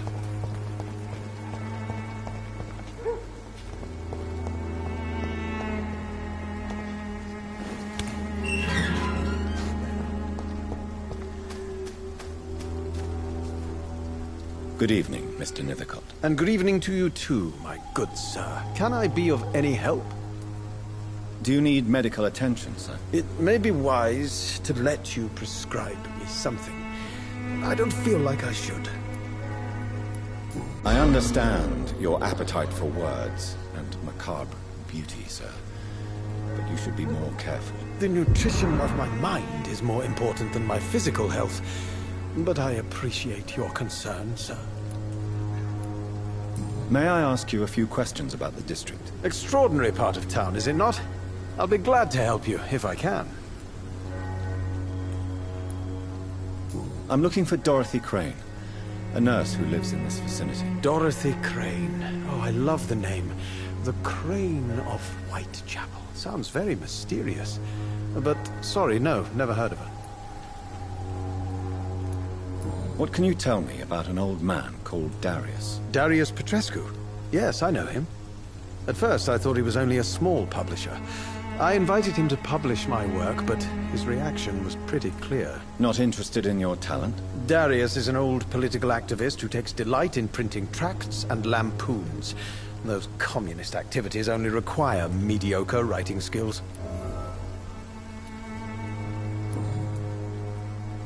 I'll leave you alone, sir. Darius is a bit less of a mystery now. It should not be that difficult to incite him to let me in.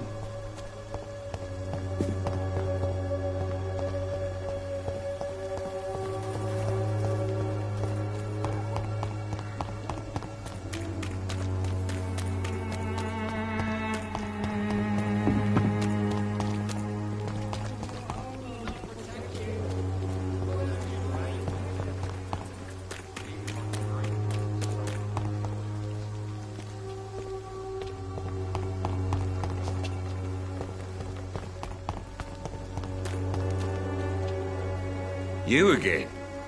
What do you want this time?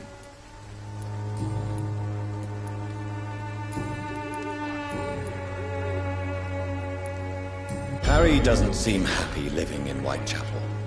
Why did you make him come here? I've always put my son's interests above everything else, whatever he may think. Our house is small but affordable. The walls are thin, but the door is solid. You really love your son, don't you, Mr. Peterson? He's my pride and joy. Even if he hates me for the choices I make and pushes me buttons more than he should. Do you have any regrets? Only one. Not to have my beloved wife by my side. She died when Harry was little. My sweet Jane. She gave the boy confidence.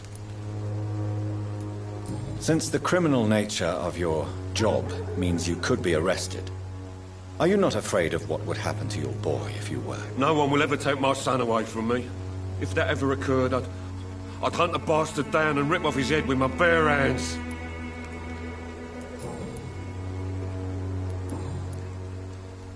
Goodbye, Mr. Peterson. I should never have taken up my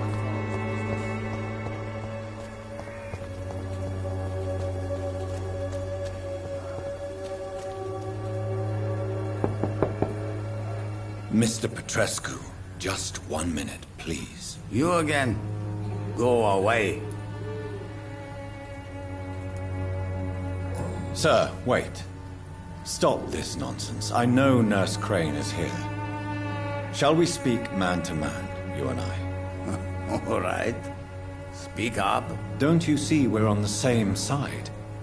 We fight to help the poor, sick, and abandoned.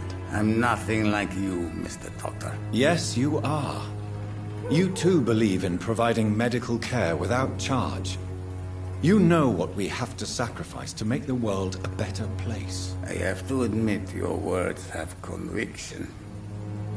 All right, I'll let you see Dorothea. Don't make me regret this, though.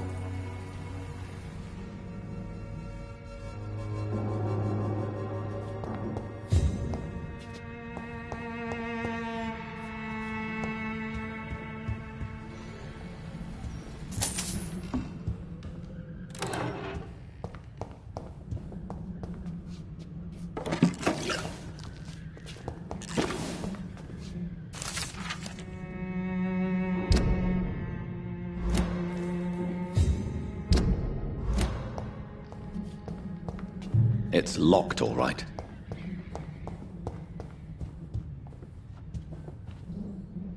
If you want to talk to Dorothea, you must go across the courtyard and take the stairs. We've not been formally introduced. May I ask your name and occupation, sir? I am Darius Petrescu. I'm here to keep snitches and spies away from Dorothea. And I also run this little print shop.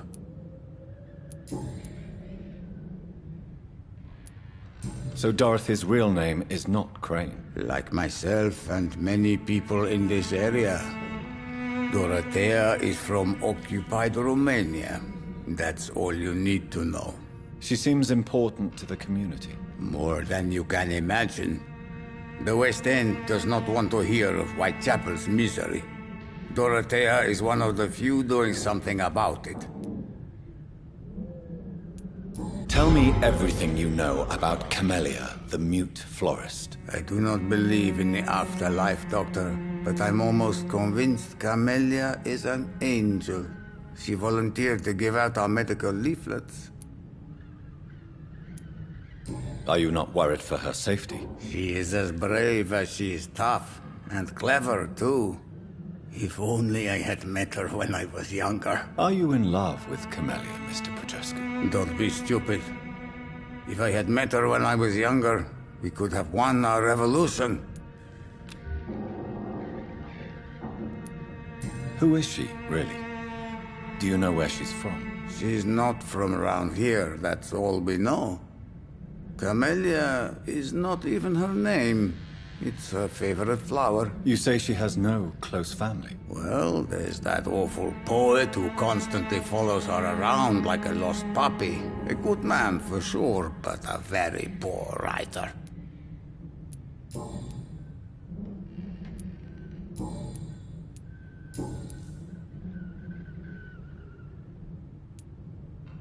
Do you have any family left, Mr. Petrescu? Children or grandchildren? Who knows? I have abandoned my people for so long, they might as well be dead. As dead as I am for them, I suppose.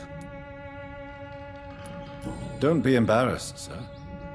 If you must know, my own father disappeared many years ago, and I forgave him. It's quite awkward to talk about our families like this, but thank you, Dr. Reed. I appreciate your trust.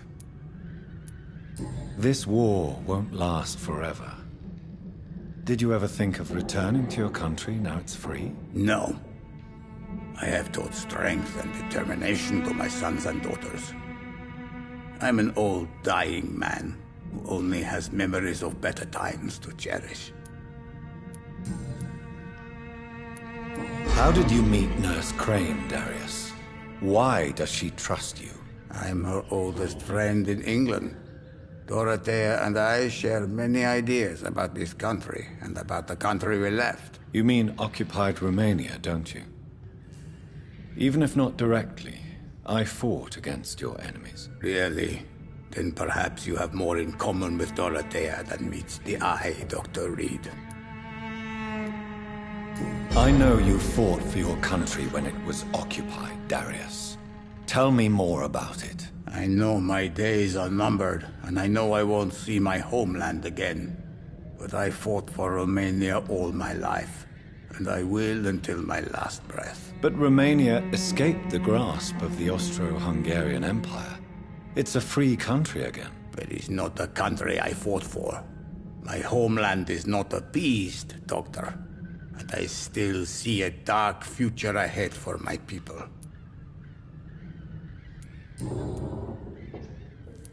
Goodbye, Mr. Petrescu.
Razvan, can you hear my voice?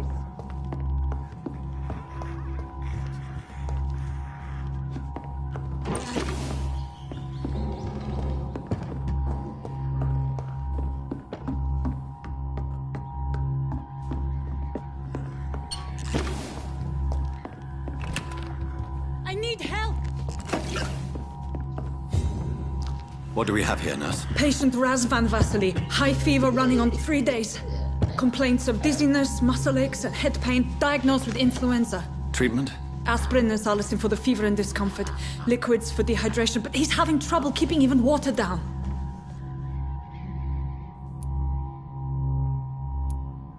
Thank you, nurse. Anything else I should know? He did lose consciousness this morning, but he's never had convulsions like these. He's not convulsing, he's choking. He's not getting any air. Scalpel! Hand me that scalpel! What can I do, Doctor?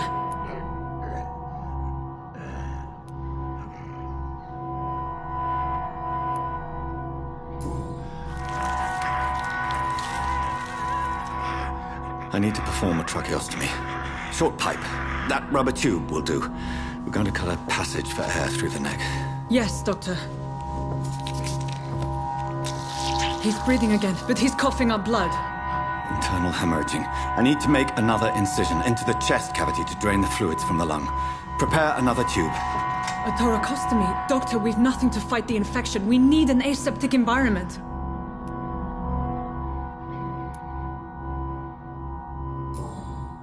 Right then, Nurse Crane. What do you suggest we do? I've no idea. I'm not the doctor. Time is of the essence. We need to perform a thoracic drain. Yes, Doctor.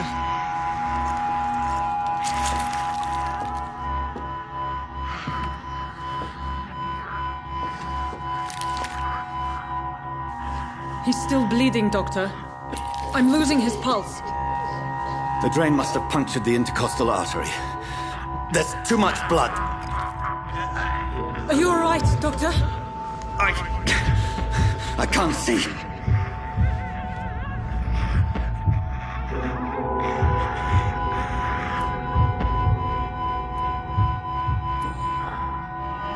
I must first suture the artery. Find the wound. The source of the blood. Needle and thread, Doctor. Good. The stitches are holding. How's he doing? We're losing him. We've lost his pulse. He's dying, Doctor.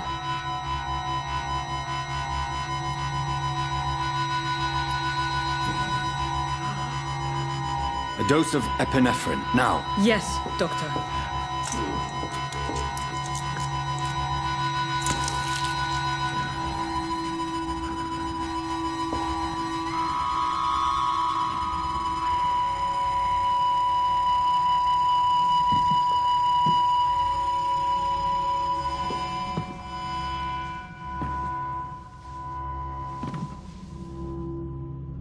We've lost the pulse. He's gone, Doctor. Nurse, we did everything we could. Truly? Everything you could? Is that how you'll report this in your log?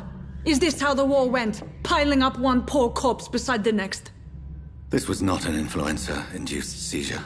I've never seen symptoms like these on the continent. Neither have I. But the previous symptoms leading up to this attack were the same, indistinguishable from the epidemic. No. There was something more vile in these reactions. Something primitive. There have been numerous reports of mental breakdowns caused by the fever that accompanies the flu itself, Doctor. Yes, but... I'd best take some samples of the blood for analysis.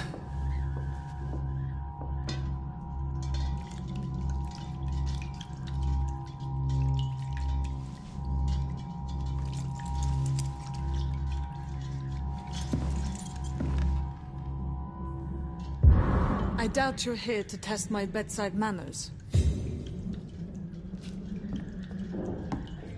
I suspect it was more than intuition alone that led you to us. So, how might I be of service, Dr. Reed?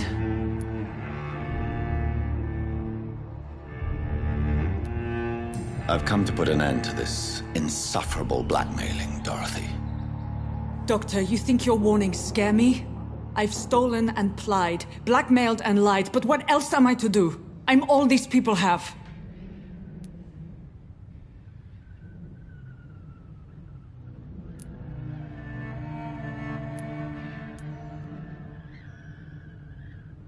So, the end justifies the means. Is that your defense? I know you're kind, Doctor. Just another fine-heeled, silver-spooned gentleman who was given the world on a platter. You know nothing of poverty. Nothing of the shame, the hunger, the loneliness. But why Lady Ashbury? Why her, of all people? She's pristine and proper, all right. But that she-wolf in sheep's clothing murders the poor for sport. I have her where she belongs, and I'll milk her for all she's got. Dr. Swansea is a sensible and honest man. He wouldn't have refused your friend's care at Pembroke. It's easy for you to say, Doctor. These people cannot go to the police, nor to the hospital. They don't even speak English. They depend on me for everything.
You've convinced me of the sincerity of your actions and their noble justifications. But all the same, blackmail is a crime, and it will stop, Nurse Crane. So, are you going to turn me over to the authorities?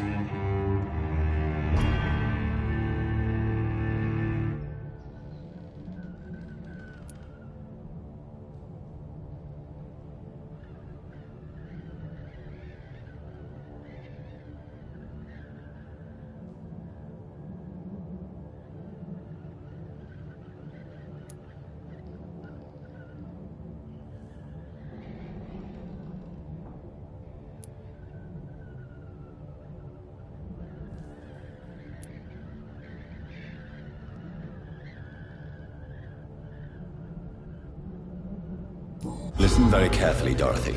You will erase from your memory everything you pretend to know about Lady Ashbury and Pembroke Hospital. Let that rich bitch off the hook over my dead Nurse body. Crane, enough. Listen as if your life depended on every word. I know you've a generous heart who gives freely to those in need, but you shall walk away from the shadier streets of your business. I will never abandon... Dorothy, the discussion has come to a close. Your clandestine activities in the Resistance are over. Let it go. I'll let it go. Yes. All gone.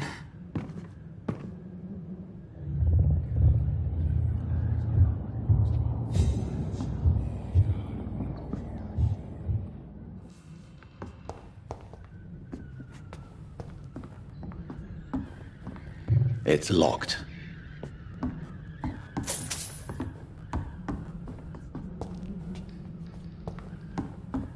It's locked.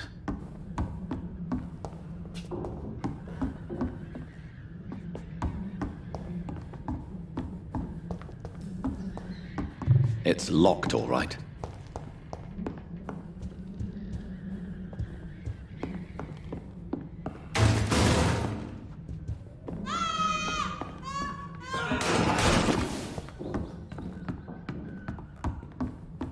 Oh, this one stinks already.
You'll understand.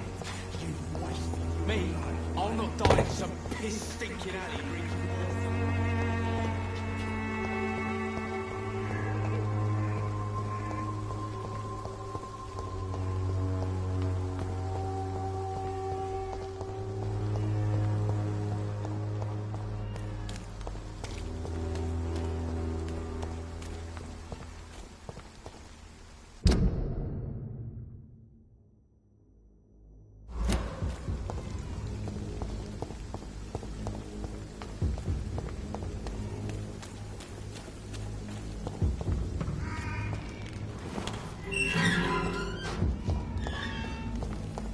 Human blood.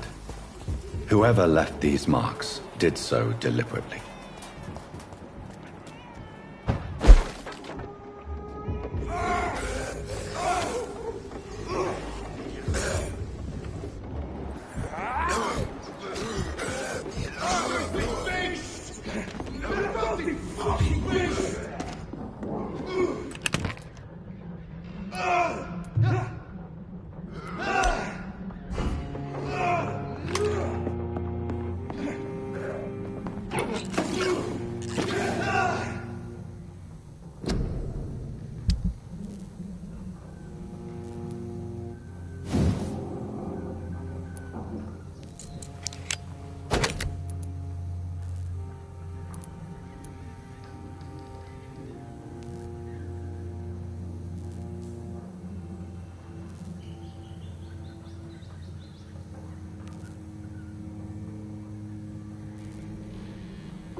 Kill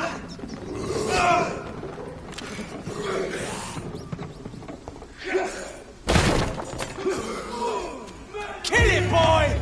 There's one of them burning.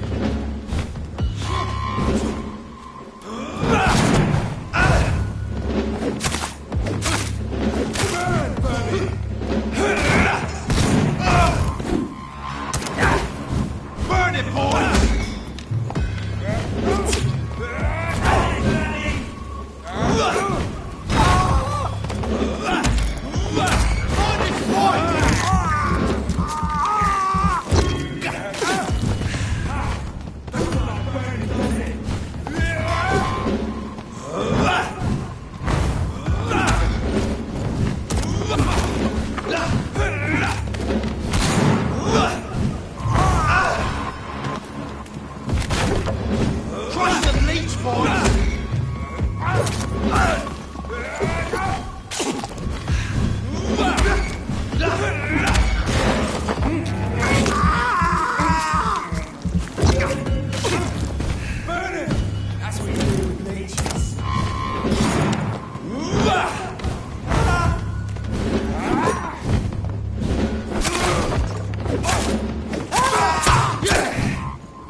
See how it likes a bit of fire. Right!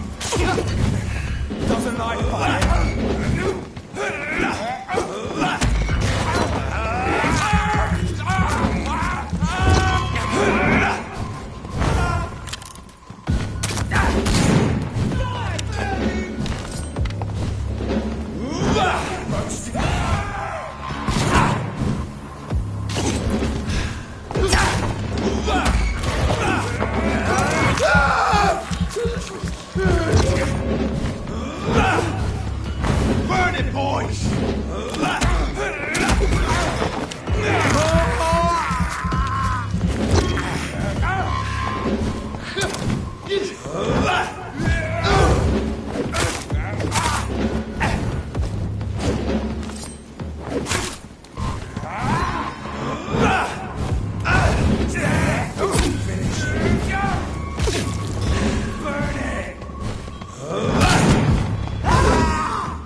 What happened?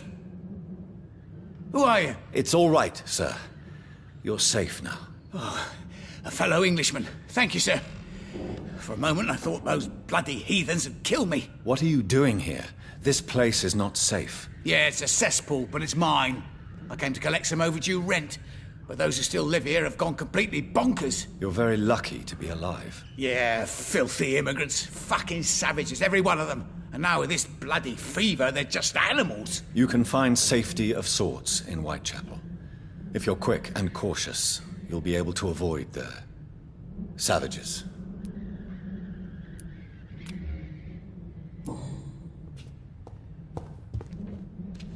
You had better return to Whitechapel without delay. It will be safer there. Safety isn't really an issue in Whitechapel, because you never are. Never have been. The old place is falling to pieces. But thank you for the advice, sir.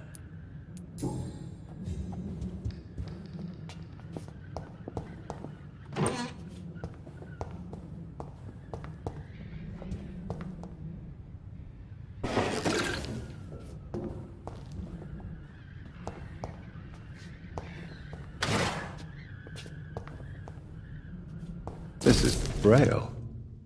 I need someone who can read this.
I would ask you to avert your eyes, sir. Or did you not know it was rude to stare? I knew it. Speak up, Dr. Reed. I like a man who speaks his mind.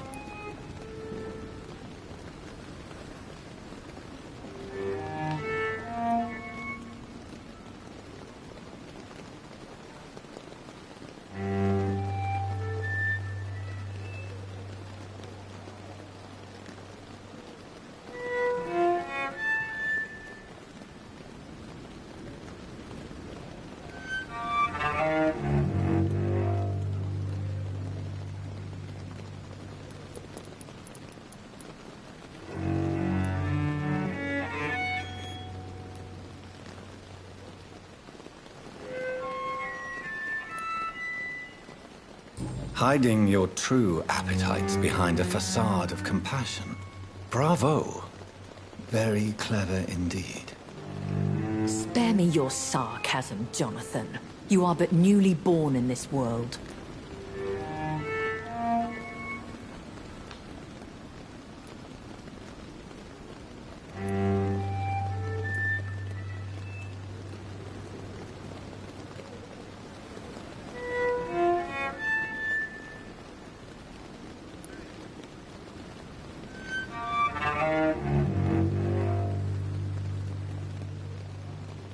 So in the end, the accusation was true, wasn't it? The situation is somewhat awkward nonetheless.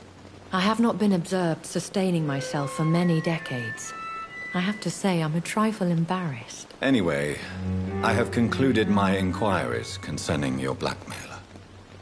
I see. Please excuse my agitated state. Under normal circumstances, I wouldn't let anyone see me in this condition. The case is closed, your ladyship. The person who took advantage of you has, shall we say, seen the error of her ways. So who was it? My lady, the blackmailer was dealt with using the utmost discretion. The culprit's identity is of no relevance. Thank you, Jonathan. That is exactly what I needed from you.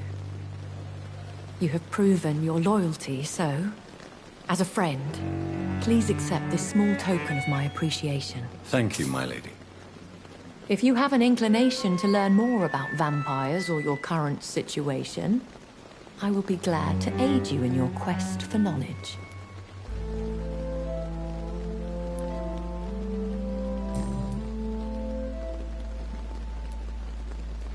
I don't understand.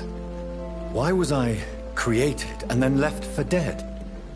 That is a question only the one who made you can answer. It's not normal practice. I doubt even if you find him, he will answer you, considering how cruelly he treated you. So me being a vampire could have been a mistake. I very much doubt it, Jonathan. Contrary to the legends, it is not as simple to make another vampire by just biting someone. I'd like to avoid creating another vampire by mistake anyway. Tell me, how is it done? The process is dangerous. It could even kill your potential progeny. If you did decide to sire an offspring, they must drink of your blood, Jonathan. I've been hearing a voice talking in my head. Is this some kind of insanity? It feels like the voice of the vampire that created me. Hush. Tell no one this. It would be unwise to talk of such things amongst British immortals. Speak no more of your maker. How could this cause offense? Only the powerful immortals can mentally call to their progeny. No vampire or hunter will sleep easy, knowing that an unidentified elder is stalking the streets of London.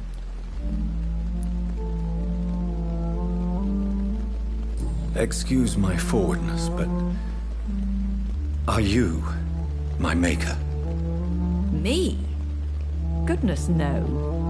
Only a foolish immortal would create a progeny without taking precaution, and I'm no fool. A vampire? Is that what I am? What we are? Such a crude word, defined by penny dreadfuls and drunken hacks. No. You are now an Ekon, and that you shall remain. Are you an Ekon too? Yes, I am. We are the closest thing to what man refers to as vampires. Forget what you think you know about us. So we are Ekons. How can I identify us amongst other vampires? How to put it? All Ekon are vampires. But all vampires are not Ekon. We are but a branch of the immortal tree.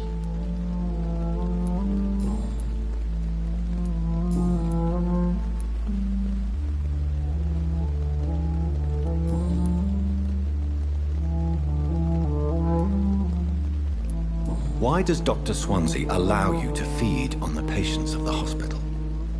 Dr. Swansea is a good and compassionate man. He is trying to find a solution for our hunger. Until that happens, he is clever enough to understand that I only feed upon the dying. What do you know about this Brotherhood of St. Paul's Stole?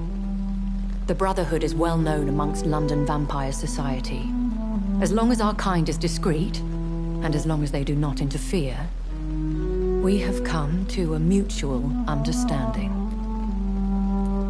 And no one suspected you of the murders? As you well know, suspicion has recently fallen on me of killing for pleasure. But you have my word, Jonathan. I take no pleasure in taking a life. I know this is beyond the pale, but may I inquire your age? Really? And I thought you were gentlemen. If you must know, I'm 27. I've been 27 for a long time now, and 27 I shall remain. Very well, but I believe there is more to this than you are saying. A lady has to have some secrets. And who bestowed upon you this eternal youth? My maker. He left this isle a long time ago.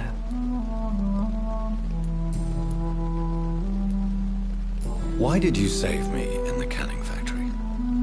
I could hardly stand by and watch such a promising young blood as yourself be torn to shreds by some gutter scowl. What type of vampire is a skull? Not a true vampire. The deformed offspring of lesser vampires. It is a shame these creatures run wild, slaves to their baser instincts. William Bishop wasn't the vampire that created me, then? No, Jonathan. Whatever their strength and demeanor, Skulls are the progeny of careless vampires. It cannot be the other way round.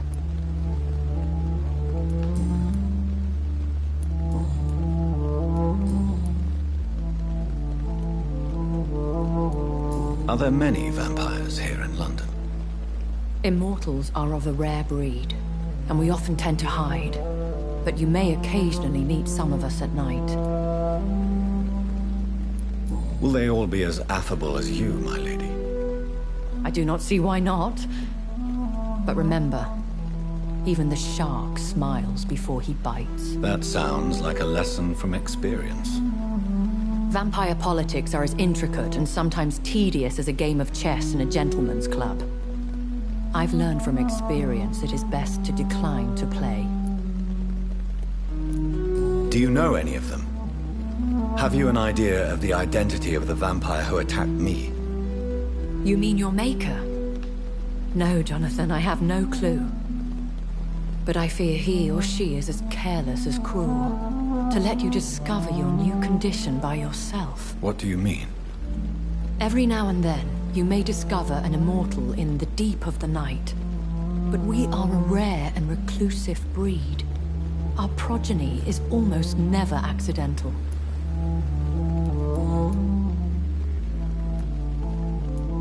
When I awoke, changed, I was chased and attacked by vampire hunters. Prepared and well-trained. Though I can't be certain, more than likely it was the once glorious Guard of Priwen. Once glorious, but still dangerous. They have seen better days, but all fanatics are dangerous. You would be wise to stay clear. They are sworn to destroy our kind. You make them sound like some sort of cult. More a society. And like all the best ones, a secret society. I thought them almost gone, but it seemed they have been recruiting. I've been away from London and England for 3 years. This isn't the city I remember. Things have gone from bad to worse here, Jonathan. I've lived in this city for a long time, and I've never seen it like this. What is it you fear? Fear has long since flown this form. But there is something malevolent circling us. I feel fear is merely waiting in the wings. The Spanish flu has hit London that bad? Yes, but it's not just that. I've heard things. Things I've not heard for a very, very long time. There are whispers in the shadows. Something far worse than the Spanish flu is here in the city.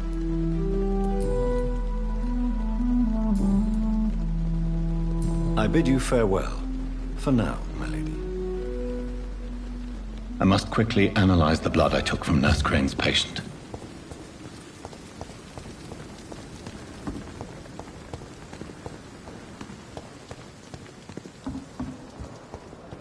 Disgust on every street corner. The daily routine.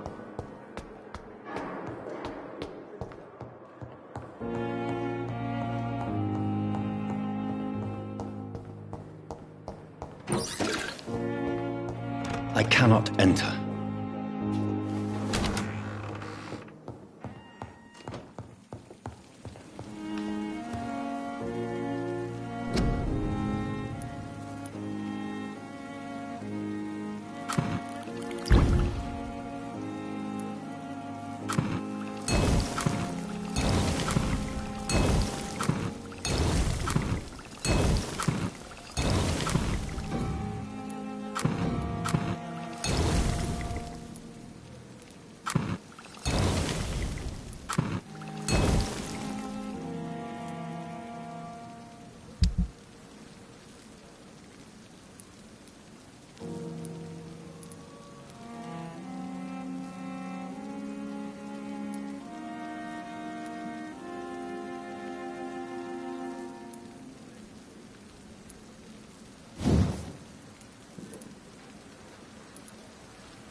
Razvan Vasily was infected by Spanish flu, but also has the highly unstable blood of the Skulls. Is the London vampire epidemic transmitted through the flu? I should talk to Dr. Swansea about it.